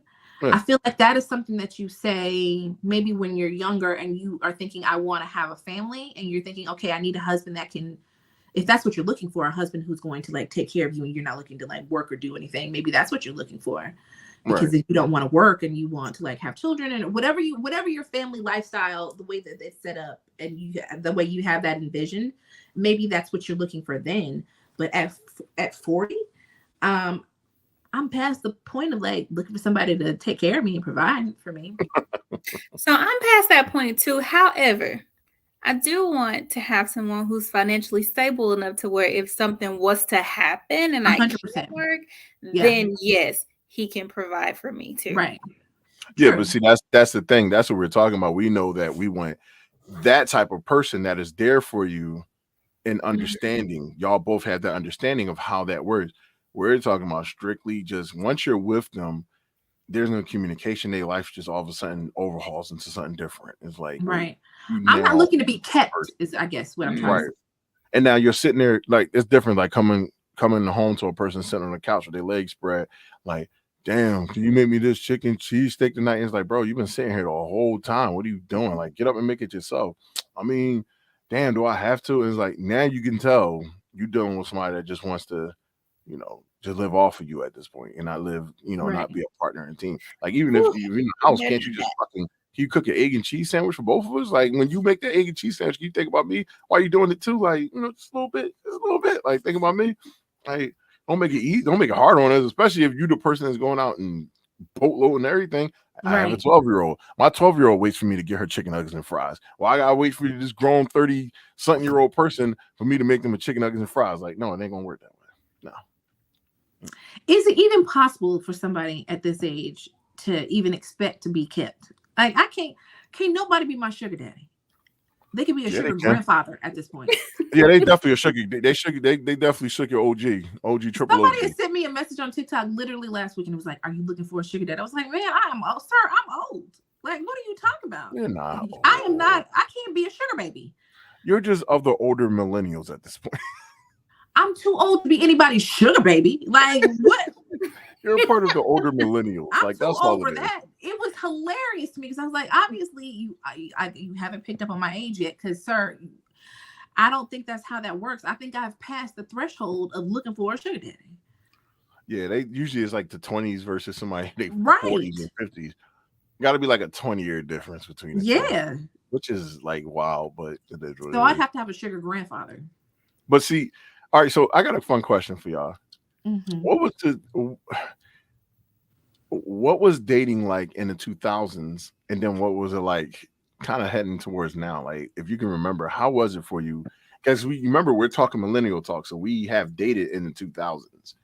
Like, how was that for you? Like I said, for me, it's harder because I was in a relationship for almost 10 years Mhm. with my daughter's mother. She was my fiance, but I was with her for almost 10 years. So I kind of never actually dated in my 20s because I was with one person. Met you on a 60-year-old with a sugar daddy? That's wild. But you might have to inform me about that later. No, I was kidding. Tell me how that works. No, I'm sugar daddy. Right. He is met. How old is that sugar daddy? Because I think First of all, sugar daddy does something with age, right? Shouts out to you Mets for pulling up probably somebody that is sitting there looking like the crypt keeper in his bed. Like, he is on his way out if he is sugar daddy. Am I wrong? Does sugar daddy have to do with age? Or that's what I assume. It's a 20. I think it's like a 20. It's like a significant amount of time to that person.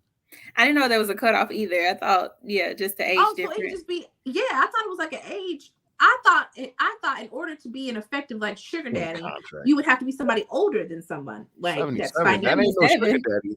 That's just her old. That's her old boo. That's all it is. She her old ass boo.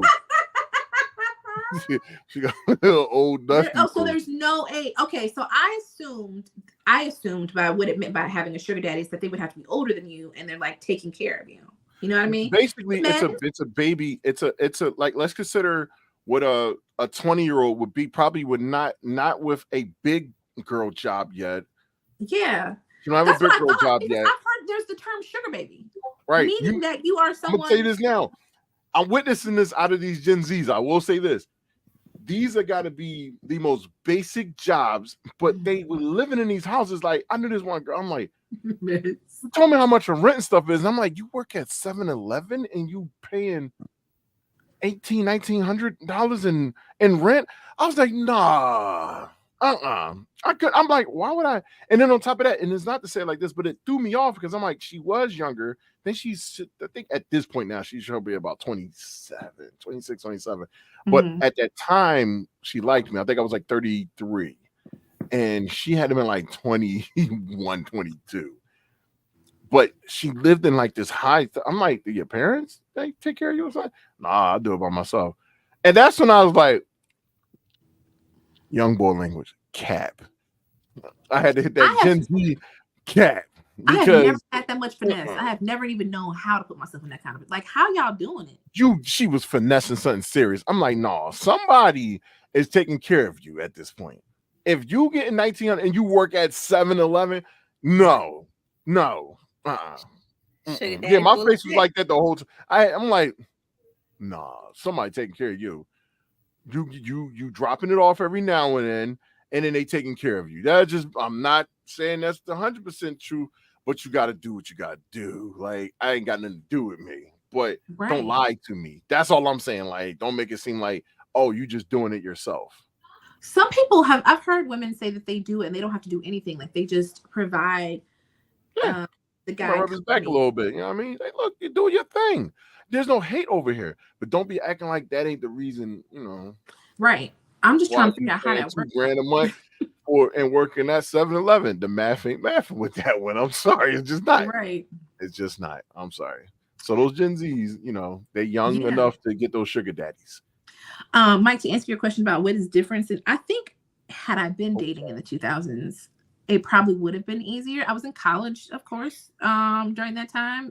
So going out was easier and you were in a lot more circumstances to meet different people. But I had my daughter at 22. And yeah, I stopped dating pretty quickly. Like, I just didn't date as much. Like, me going out on the dating scene really wasn't it didn't happen very often. Like, I wasn't out as much because I was taking care of my kid. So I really don't. I feel like it was probably a lot more easier though back then because I could put myself in in lots of different places to meet people. Like, you go out, you have more social opportunities available to you. But like I said, it sort of changed for me once I had my daughter. Like, I just wasn't going out as much socially. I could have, but I wasn't. Okay. Yeah. So for me, I was in a relationship most of my 20s as well. I was with my daughter's dad for 5 years, and then I was married for 8 years. And in between time, like, I talked to people, but it wasn't really dating because I wasn't trying to get serious or anything. I was just having fun. Versus now, wanting that other person is very, very tough, very exhausting. Because like you were saying earlier, I kind of was tuning in while I was driving, like, you having to get to know somebody all over again. And it's just, that's draining by itself. Like, it's consuming, it's draining. Like, by the end of the day, I'm just like, forget it. Right. And then again, where do you meet them? Right. Where are they at? Somebody just tell me where a conversation club is. But you know what else it was too? What? I'll be real. For me, and when I was in the dating big time, I got tired of spending fucking money. I ain't gonna lie to you. I got tired of spending money. I'm just like, all right, this shit ain't going nowhere. And I'm over here just, it's too much money at this point. Right. I hear guys say that a lot. I heard a guy. Like, we ain't going to McDonald's to get chicken nuggets. I heard a guy on TikTok, he was live and somebody was asking him about dating, and he was just talking about why for him it was exhausting because now he feels like he's just wasting money for it to not go anywhere. Like, he's like, I'm always taking people out on dates and it ain't going nowhere. I don't get why people because when I'm dating, like, I don't just expect him to pay for every date. Like, I'm gonna pay for stuff too. Like, he paid for this one, I got that one. He paid for this one, I got that one. So, and I feel like too, like, it's wasting money. Right. I don't even want to pay for coffee dates. I don't want to pay for nothing. Nothing. At that time, I don't pay for nothing. Oh, back then you did it. I'm talking about now. Pay for nothing no more. Like, nothing. Got tired of it. Oh my god. Not even a coffee and a pastry. Mike, you can't. A coffee date is nice. I mean, if you honestly, if you were a cool person and all, I think that's when. Remember, like how I play around a lot on the show, but I'm very, very serious about what I'm about to say. Right now. There are times where people will make sense to me, and I will like, okay, I will hang out with this person now. That's the mental of it. What it is for me now, what it would be for me now. What it was then maybe was a little different. I had to get myself to this point to be able to, like, okay, I'm not going to do this with everybody. Because depending on how we conversate, depending on how we talk, and converse, and depending on how we talk, like, there's things that goes into that for me now. It's not the same way as it was before. So it's like, if I like you, I'm gonna do little things. We'll go out and do this. We'll go out and do that. Like, you'll see things that I'll do, but I'm not doing it for everybody. Hell no, not in this point in my life. Fuck no. Like, you know, language, but no, I gotta cut it off because I need to take care of me. Even with that, what you're saying too, like you want to get to know somebody. Like back then in the early 2000s, yes, like a lot of people, you meet somebody and you automatically go on a date. Now, like I get that it's waste of money and time consuming, but also too, like you're pulling me away from my time to take me on a date. So I definitely want to talk to you for like, I don't know how long, but to get to know you before I even say, yes, I want to go on a date with you. Because it's pulling me away from my daily life too. So it ain't just the money, it's my time too. Right. All right. So you said it's the well, I mean, but that matters for the person that you're choosing with now. Like you're very, I can imagine at this point in your life, even if a person offered to go out on a date with you, chances are you might not go based off of the vibes that you got from the person. You're not just going to take a date with them just to get to know them, even if they're going to pay for it. Even if they're going to pay for it. You're right, Kristen. Right. Yes. I honestly, just to have someone ask me out on a date means something at this point. Like men don't really say, I would like to take you out to dinner. That, I mean, let's just keep it real. That is not a thing. You said the basics ain't there no more. Basic. Right. The basics are not there. Like just to have someone say, I would love to take you out to dinner or take you out for coffee, that is impressive to say. And that's sad. That's impressive. Because they just want to they want to come over and kick it or whatever. But like I've always find it so, and like I find it endearing if a man says like, I would love to take you out. Oh, like that to me already is sort of piquing my interest because it's an effort, a small little bit of effort that is like missing in today's dating scene. Really courting a person, and I'm not saying that I'm not saying this has to be the precedent where you're always taking me out and paying for things. I'm not saying that. I'm just saying it is nice to have someone say, I would love to take you out. You know what I mean? I would love to like get to know you meet you for coffee. Like that alone, and the fact that you would like to take me out and have an initial date and get to know me says a lot. You know what? I'm gonna bring up something. Now it's just like come over, right? Right. No, thank you. So the dating show that I went on. Yeah. Oh my gosh. So the dating show that I went on, one of the guys said to me, the host had asked him what would be a great first date. He said the great first date. And then the second date, he was like, I like to practice safe sex. So my second date would be to an STD clinic. I remember that comment. Well, that like what? So I laughed it off because it's kind of like, I don't even have the time and the energy to go into detail of what I really want to say to you. So I just laughed it off and moved ahead. But I'm like, the second date, like I'm not even thinking about having sex with you. I don't even know you. And that's what you want to do. Right. First date was sushi, second date is an STD clinic. Right. Like, okay. My man was straight to the point. Listen, if I'll pay for these crabs. And he was in his 30s. Crazy. Hold down to that maturity. Maturity does not have an age for real. It's the person. It's the work that you put in behind it. We try to put emphasis on, at 30. We expect it. That's the difference between the two. We expect you to be way more, mature at a certain point. Definitely. Is it really going? Because I see and listen, I'm being dead honest with you. Old heads do the same exact thing. You know why? Because they was those dudes before. They were the ones that was the issues and the problems that's in their 20s. Now if they didn't grow a certain way, now you didn't grew into your 50s in a certain way now. Now you just be like, what I hear is, these older women, they do this, they do that. They got the same issues that they had when they were younger with some women, that they probably had issues with their mama, their grandmama, whoever it was when they were younger. So all they do was grew up with that same issue. Now they like, I need me a young girl because I can mold them to be something. You know how much I see that on social media now? Like people wanting way younger girls. Just because they are naive and can manipulate them. Right. That's so sad. They just, and it's crazy because they know a lot of, and what's the biggest way you can manipulate it? Be a sugar daddy. I agree. Sports something. Sports sense. They were saying that Oh, that's Cynthia. We just Cynthia. like that initial date really just sets the precedent. So true. Like that first conversation, if it's a great conversation, we're just getting to know each other. Like it's setting the stage, at least for me. If I get to talk to you and have a good conversation, then it makes me want to have more conversations and more dates. And people don't realize how important that first initial date is, like to really be able to talk to someone and get to know them and hopefully like pique their interest. Like if we don't do that, then like I don't even know what I'm getting from you. What is Marcus talking about? I'm talking about the when you get a younger woman, you call it adopting. Oh, adopt a kitten. Makes sense. So, yeah. Can we have a first date?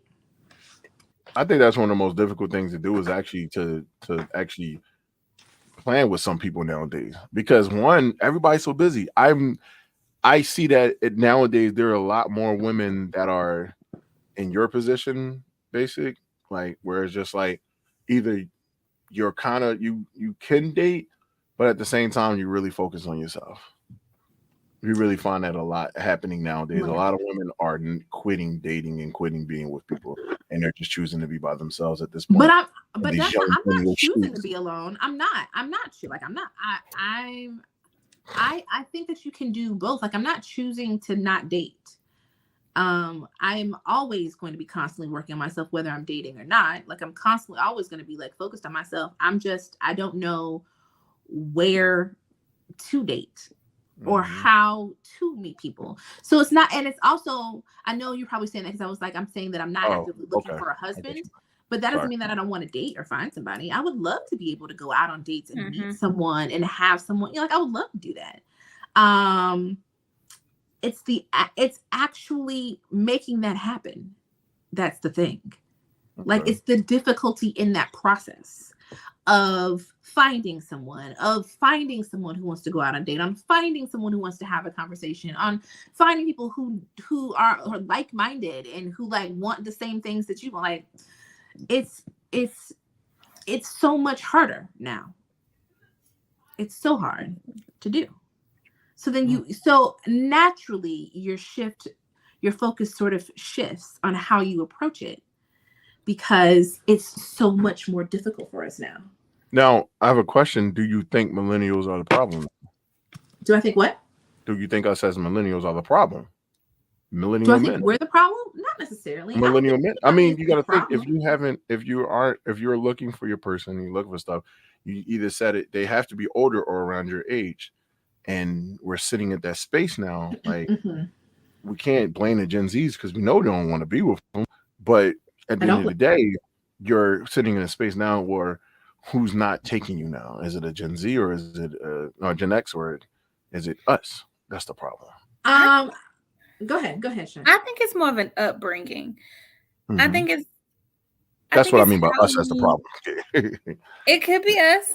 Yes, but at the same time, like you can raise somebody to be the best person they want to be, but they're gonna still go off and do their own thing. But however, their morals will eventually come back. But I think a lot of it is the upbringing and where you grew up at, what you've seen around you, what you've been through. Right. And I don't know if we're the problem. I just think we're at a different space in life. Like we're all right now at the age that we are right now in life, what we want is very different and it's shifted and we're all in this transitional period of what we want in our lives, right? So and we are also, like I said, we're in this weird spot of our life where people of either older or younger are interested in dating us. And we have to figure out like how that fits into how we make that work, because we're in this very weird in-between phase of our life. It's almost that transition, between younger and older, you know what I mean? So we can either date older or we can date younger, but it's like, how do we make that work for us? And what do we want at this point in our life? Like and that's individually different for each person. So we're all trying to figure out what we want, how that applies, how we can make that work if we're dating someone younger.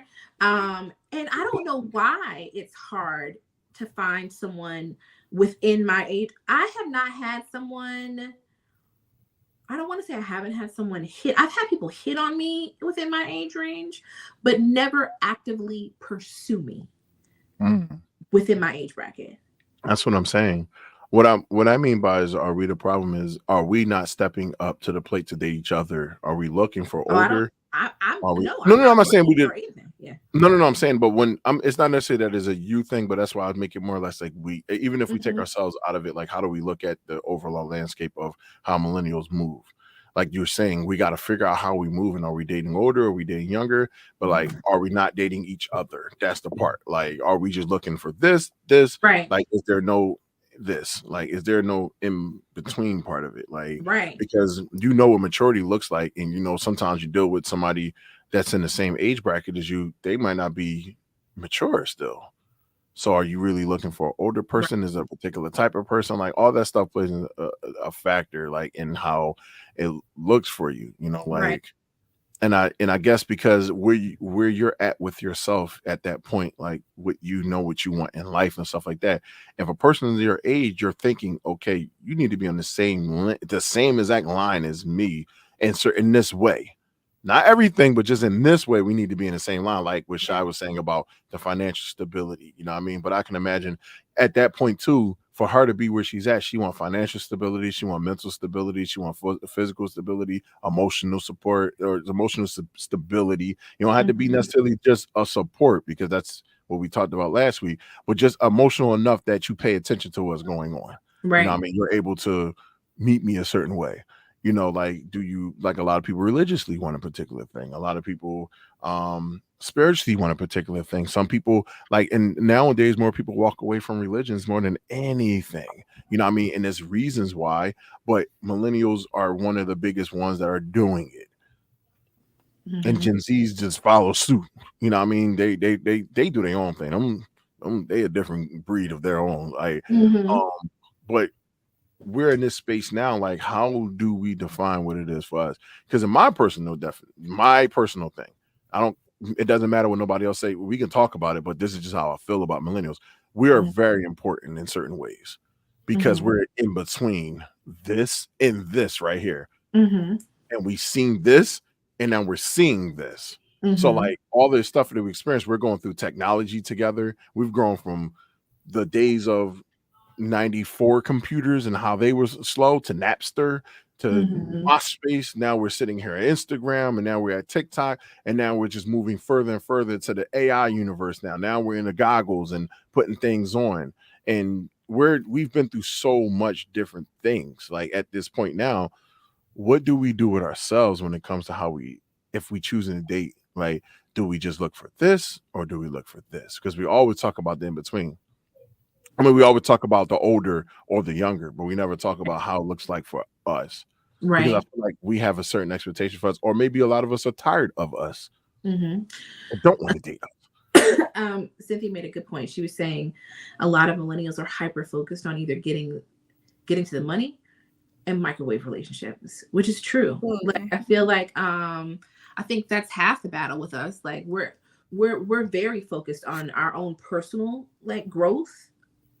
And then also, I think sometimes, I know a lot of times for me personally, with men within our age group, they're not really looking for anything in a relationship.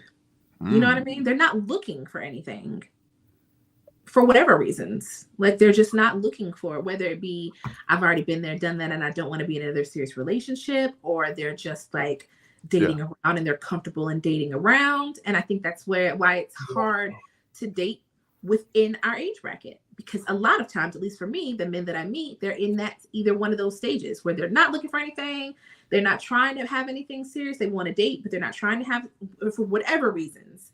And a lot of times, I think that why younger guys will approach me is because they are actively, like, they want to pursue someone. You know what I mean? They're looking for something, and so they will actively pursue you. Okay, so it seems like it should be more conversations around, like, you know how we be on the TikToks and you hear the conversations, and they have those same conversations, which I leave really, really quick because I don't like talking about what the issues are with men versus women. That's not a thing for me. You're not having the right conversations. If y'all want relationships, how do you have the right conversations to make relationships happen? You can't do that by sitting back having a versus battle the whole entire time. Right. I'm just being honest. Like, y'all got a whole mixtape full of what you don't like about women. It's like, okay, well, do you like dudes? No, I don't like them neither. Okay, well, pick what you want to do. Because at this point, I'm confused with you. Like, you're complaining more than you are actually showing what you need to improve or what somebody. How about just say, hey, maybe this can be a thing for me. Can we improve on this? Maybe you need to check yourself at the door and say, all right, I'm the problem. I know damn well I don't really want somebody.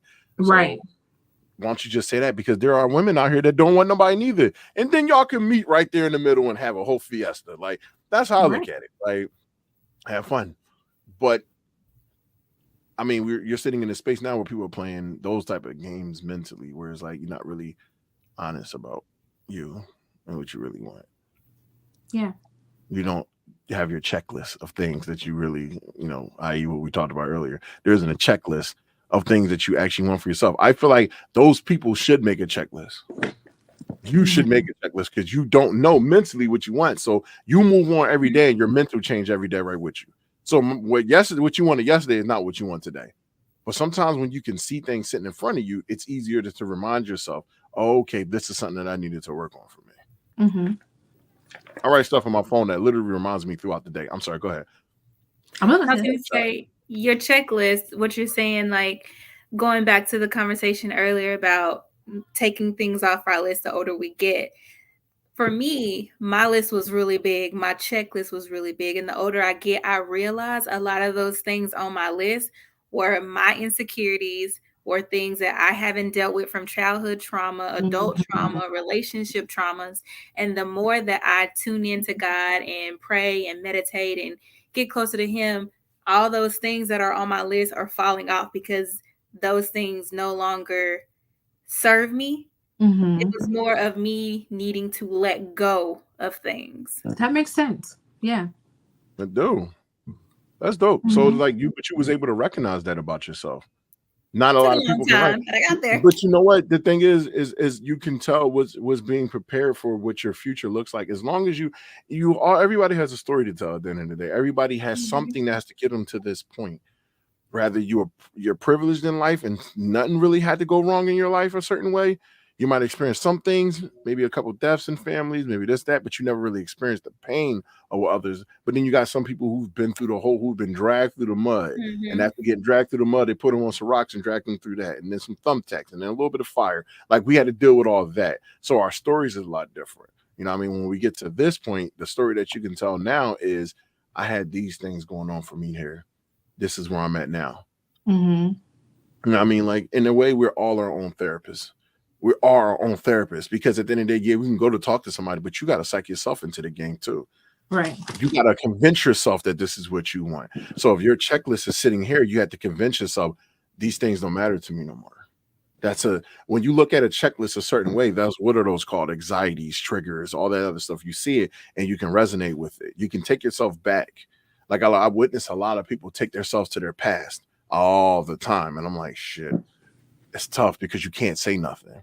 You cannot, I don't like to, I can never talk people out of anxiety. You cannot do that. It's impossible. Only thing you can do is just be there for them and just try to throw little subtle things in there to counteract it, to make them think a different way. You know what I mean? Like, and we sit in those spaces like where we rely on that list to help us move forward. And what I mean by helping us move forward is we can get rid of it as we go forward. So you saying you got rid of that list and you made a new list. And those lists don't consist of past traumas now.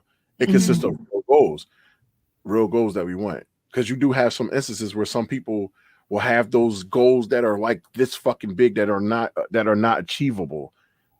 And you're going to disappoint yourself. And there goes the pain, because guess what? Somebody might have been in your life. Now he didn't achieve that goal for you. And now you're in pain. Like, this I wasted my time with you and you didn't do this and you didn't do that. You didn't help me achieve my goal. But it was like those were the expectations that were like this, that got too big and they really couldn't be achievable because we didn't know how to do that now. We don't know how to create the safe spaces to be able to talk to a person and be able to tell the person, hey, these are something that I'm expecting. This is something that I want in my life, and this is where I would love to be. Can we try to get there and see if it's realistic? Because you brought a person into the game with those unexpected things, and stupid ass men, because I call it stupid. I'm not saying stupid as you're a dumbass, but stupid ass men will try to indulge in this list right here. Oh, I'm gonna make this happen. I'm gonna make that happen, and never make that shit happen. And now he's. But even if they did make those things happen, it still wouldn't make me happy because he's just doing it for me when I need to do it for myself. Bang. 1000% of what I'm saying. That's why I said create the space to be able to really sit back and say, this is what I would love to do. You can bring somebody along with you, but you got to achieve those goals for you. That's why I said your goals is to get rid of the list yourself. You get rid of the shit and you make a new list that's realistic, because we have that teenager 20-year-old list that we're going to be in my lifetime. I'm not even gonna lie to you. Where I'm doing in my job now, yes, I transferred into the position I wanted to do it. I literally said in my life, I ain't never been no fucking mechanic. I don't want to fix no cars or nothing. What am I right now in my life? A goddamn mechanic, fix the trains, and I got people asking me about car parts, and I'm like, I don't even know how to. I know what it looks like schematically, but I ain't gonna try it. I ain't gonna do nothing. I have no clue how to do that. But I'm everything that I said I wasn't gonna be. Yeah. Sometimes those lists can go away. Create a new list. Do something brand new. Because at the end of the day, who got to live your life? You got to live that life. Right. And also just the list looks different.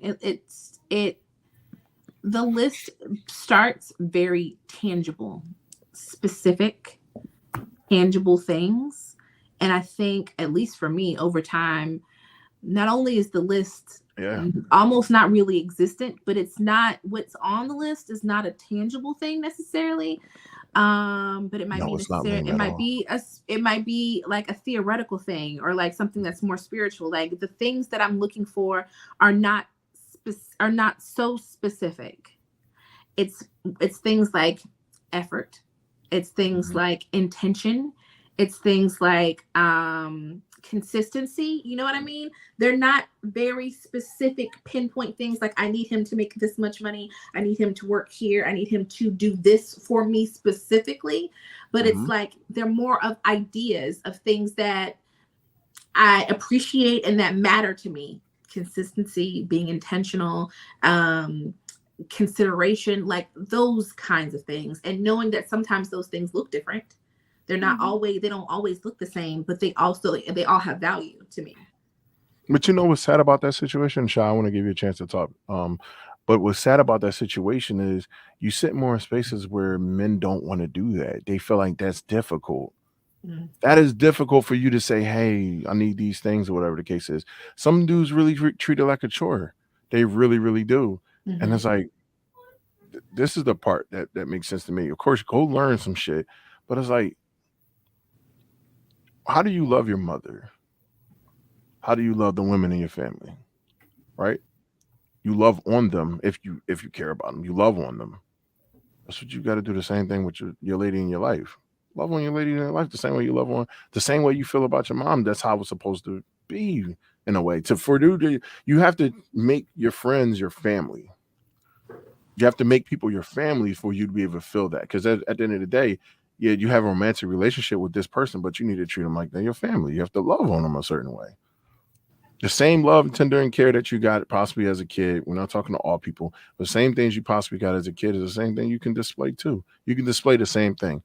I just had this conversation with Joy earlier about the differences with femininity and masculinity, where people treat masculinity as if it's just always power, whereas like femininity doesn't exist in a masculine realm. And it's like, no, it does. It's supposed to always meet in the middle, and they're supposed to equal each other out. There's no way in hell that masculine energy is supposed to out dominate feminine energy, just and vice versa. The same thing, because there's a problem with that. Somebody gets pushed down. Somebody gets this. Somebody gets that. It's one of the biggest reasons why I try to tell women not to just acknowledge, hey, yo, you're a female, because it's actually used to put you down when opportunity presents itself. If you're what I do, a mechanic, and somebody says, oh, you're just a female, what do you know? That's meant to put you down as a whole entire person. So it's like once that masculine energy does that to a feminine energy, it literally takes away from what it is. It takes something away from it. You got to always keep this thing in the middle. You got to always make sure that air is warm. Because if you drink cold water, that shit is not good for your body. If you drink hot water, that shit is not good for your body. You need to have warm water at all times. And something has to be in the middle. Something has to feel good all the way across the board. And that's how I look at it. Like I have to learn how to calm myself down to certain things, how to not push too much, because I know my aggression is a form of masculinity, and I can't push that as hard as I need to. What are you laughing about right now? I'm sorry. I was listening to you, and your water analogy made me think of Bruce Lee. And I wanted to say, be like water. I'm sorry. I apologize. I'm sorry. And I couldn't hide that my brain had went there. You were like, he definitely did say that. You don't want cold water. You don't want hot water. Be warm water. I was like, okay then. Okay, Bruce. All right. You call me Bruce? Okay, Bruce. Let him know. Be warm water. No, I'm just kidding. I'm just saying that just to say, like, you know, this is the things that should be created for us as people. Like, how can I make you feel comfortable as a woman in this world if I only display masculine energy to you, as they call it, masculine energy to you all the time? You feel like you buy it. I feel like, to me, that's one of the, we're always looking for what we can see on the outside, but it's like, what are you going through in the inside that you do not understand? What are the things that are manifesting in your body? What are the things that you might have a tiny little thought about that went away in your head because you wanted to move forward, but sat somewhere in your head subconsciously? Like something went away to defines itself opposition to. No, I understand that, but I guess for me, I'm not looking at it in what it, and I get it. I get that. But it's like, when does it get to a point where somebody has a common understanding of how those things work together, how they exist in the same realm? That's how I look at it. It's so different. Yeah. Oh, go ahead. I'm sorry, ladies. Go ahead. Oh no, yeah. I want to say something as far as what you're saying with like masculine energy and feminine energy. Mhm. So I grew up with just my dad. My mom wasn't around at all in my life. So my dad was a very tough, old school Southern man. So he didn't have any piece of feminine bone in his body. So for me, going through relationships, like being around him and going through relationships, it was kind of tough because when I'm coming aggressive. I'm coming with a lot of masculine energy. And so with my marriage, we butt heads a lot because I was so aggressive and more masculine. It took away from me being a feminine woman. And for him, he felt like he wasn't the man that he should have been because of how I am, because of my upbringing. And so we clashed a lot. However, I felt like I was his mom. And with that masculine energy, now I'm mom, dad, husband, and wife. And I think a lot of that was on me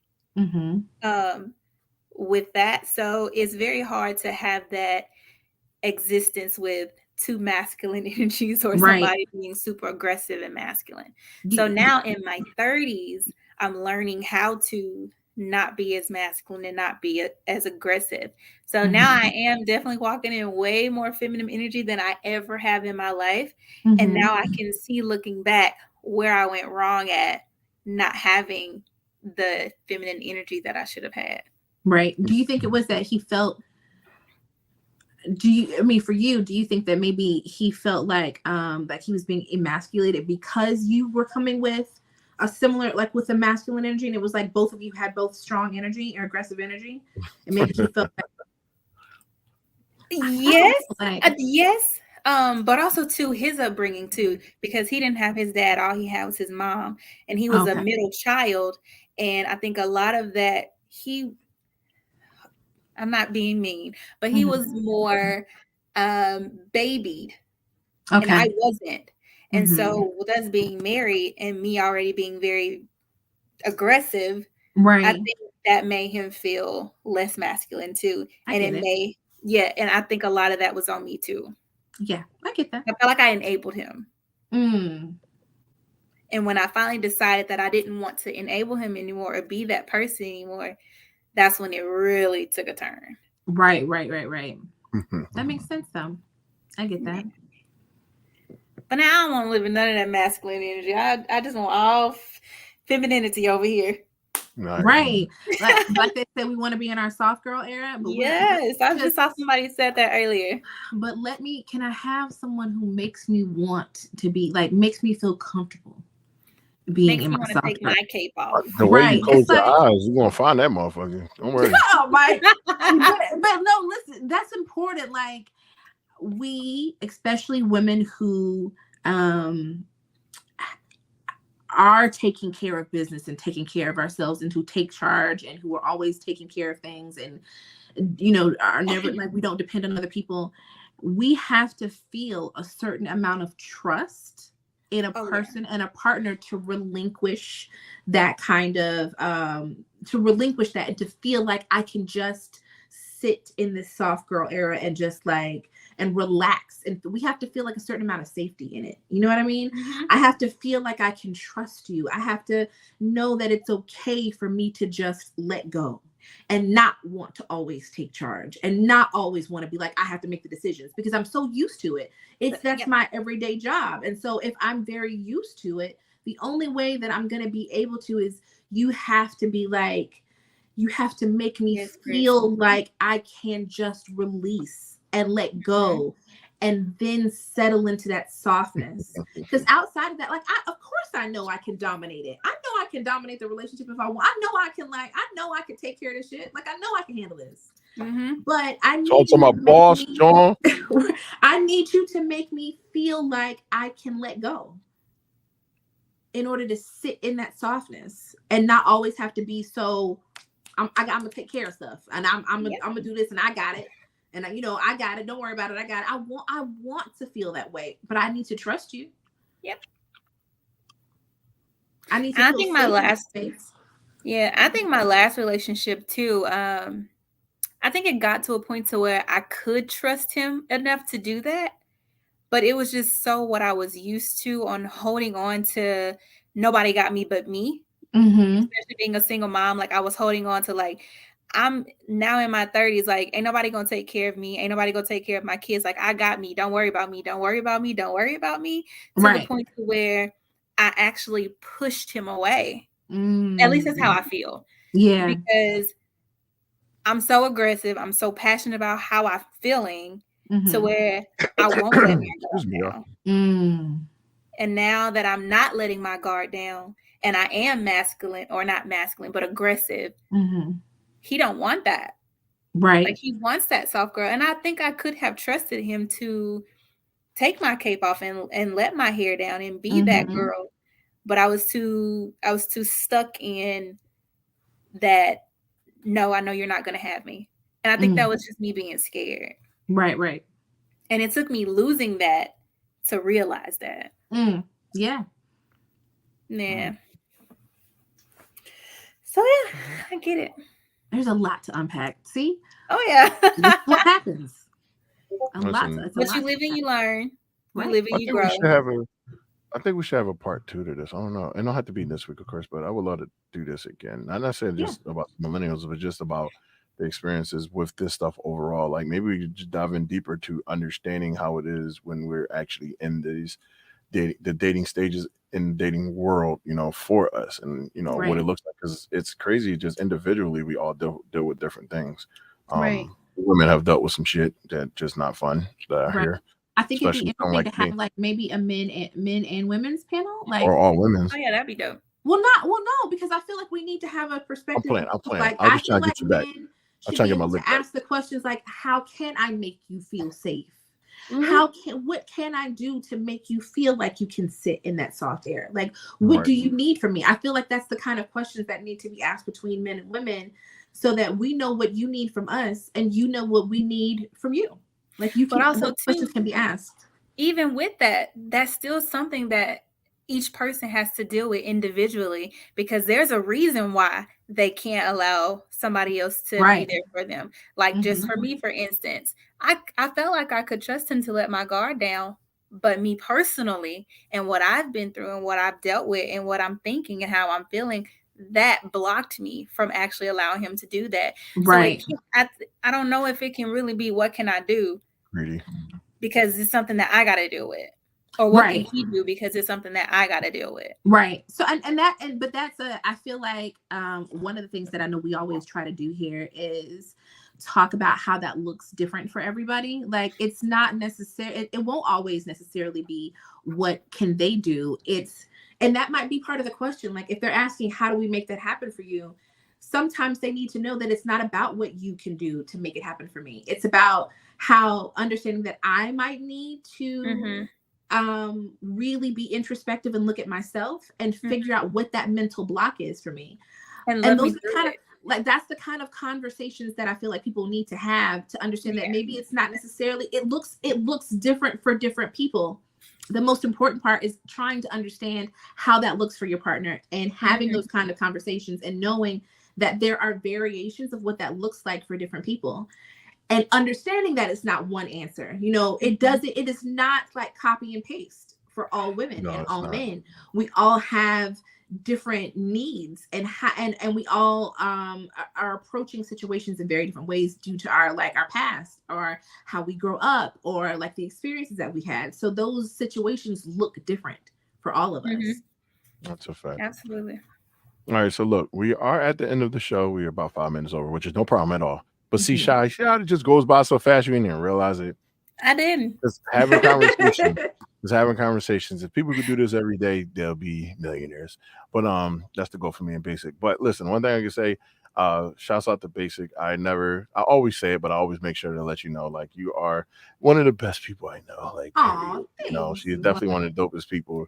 I feel like when even though she don't want to scissor with me, I feel like when she, you know, I'm sorry, Shy. It's an insider, Shy. If you do like this, I caught it. Right, she said. You do like this. I was tuning in while I was still at work. Shit, she's seen it. God damn it! I'm trying to get her to do it with me. Like, but anyway, can we show her how it looks though, Basic? But anyway, yes, Basic is definitely one of our. Yeah, it is. But I feel like whenever we have these conversations, you got to see her when she always, you know, Basic is always in the state of like our soft girl in a way. When she turned into the pit bull, she turned into the pit bull. You know what I mean? I got a video. I'm gonna show you. This is what it's like to tag Basic in. She be getting it.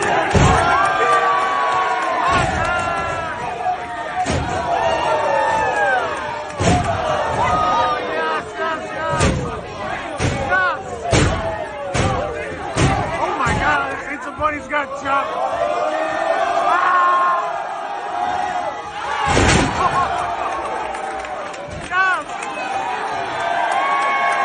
Whoa.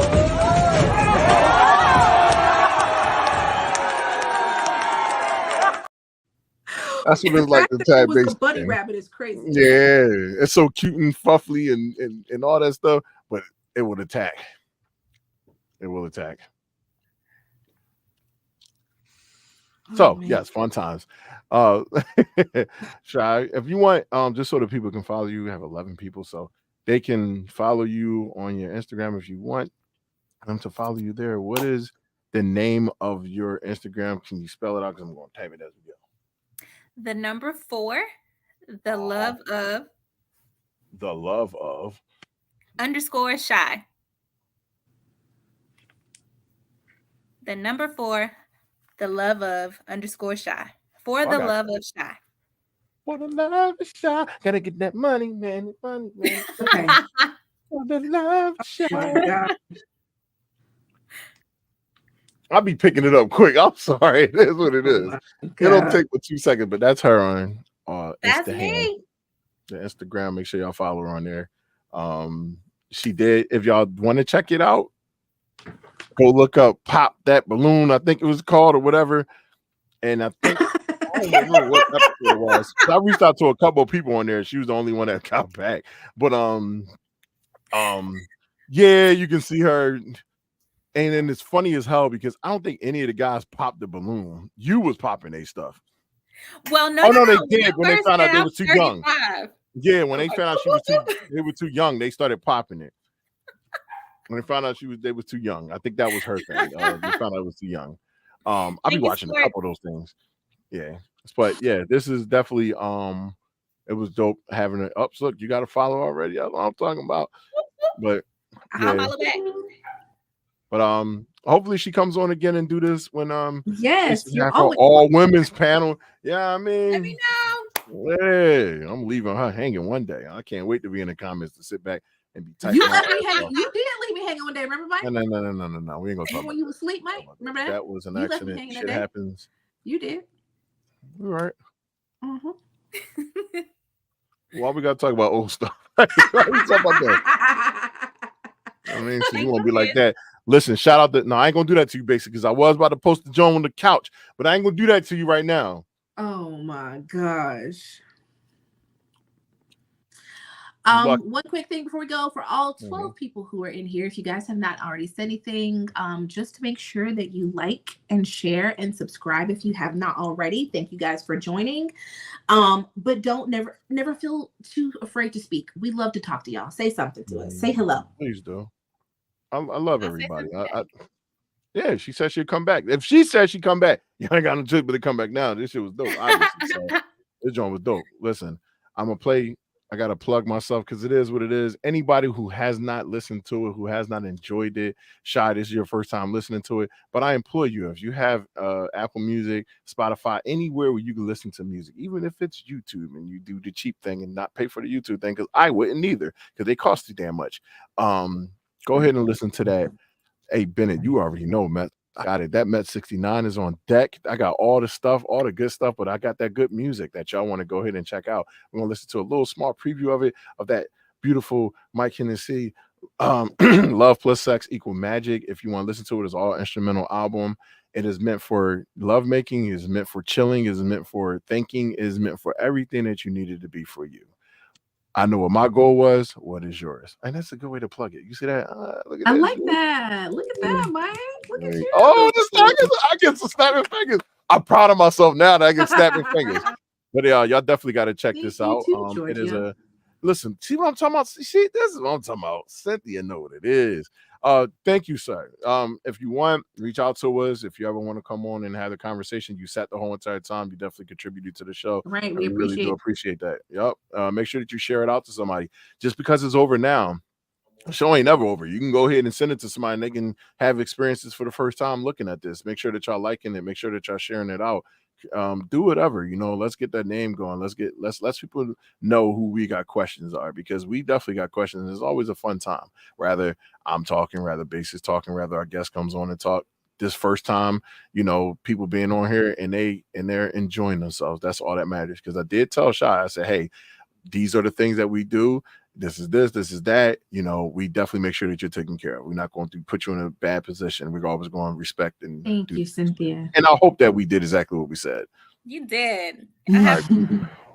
Cool. All right, let's listen to that Mike in the city.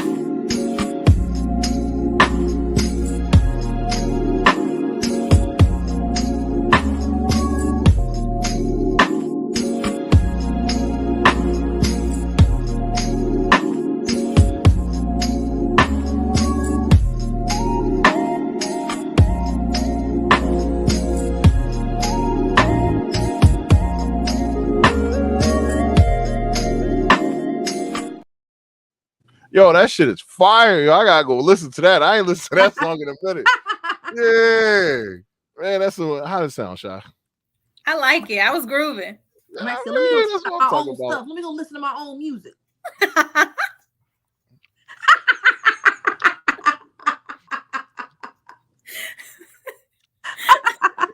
This is how I end the show. I'm in the show just like this now. I'm in the show now. Cause you got me. You got me.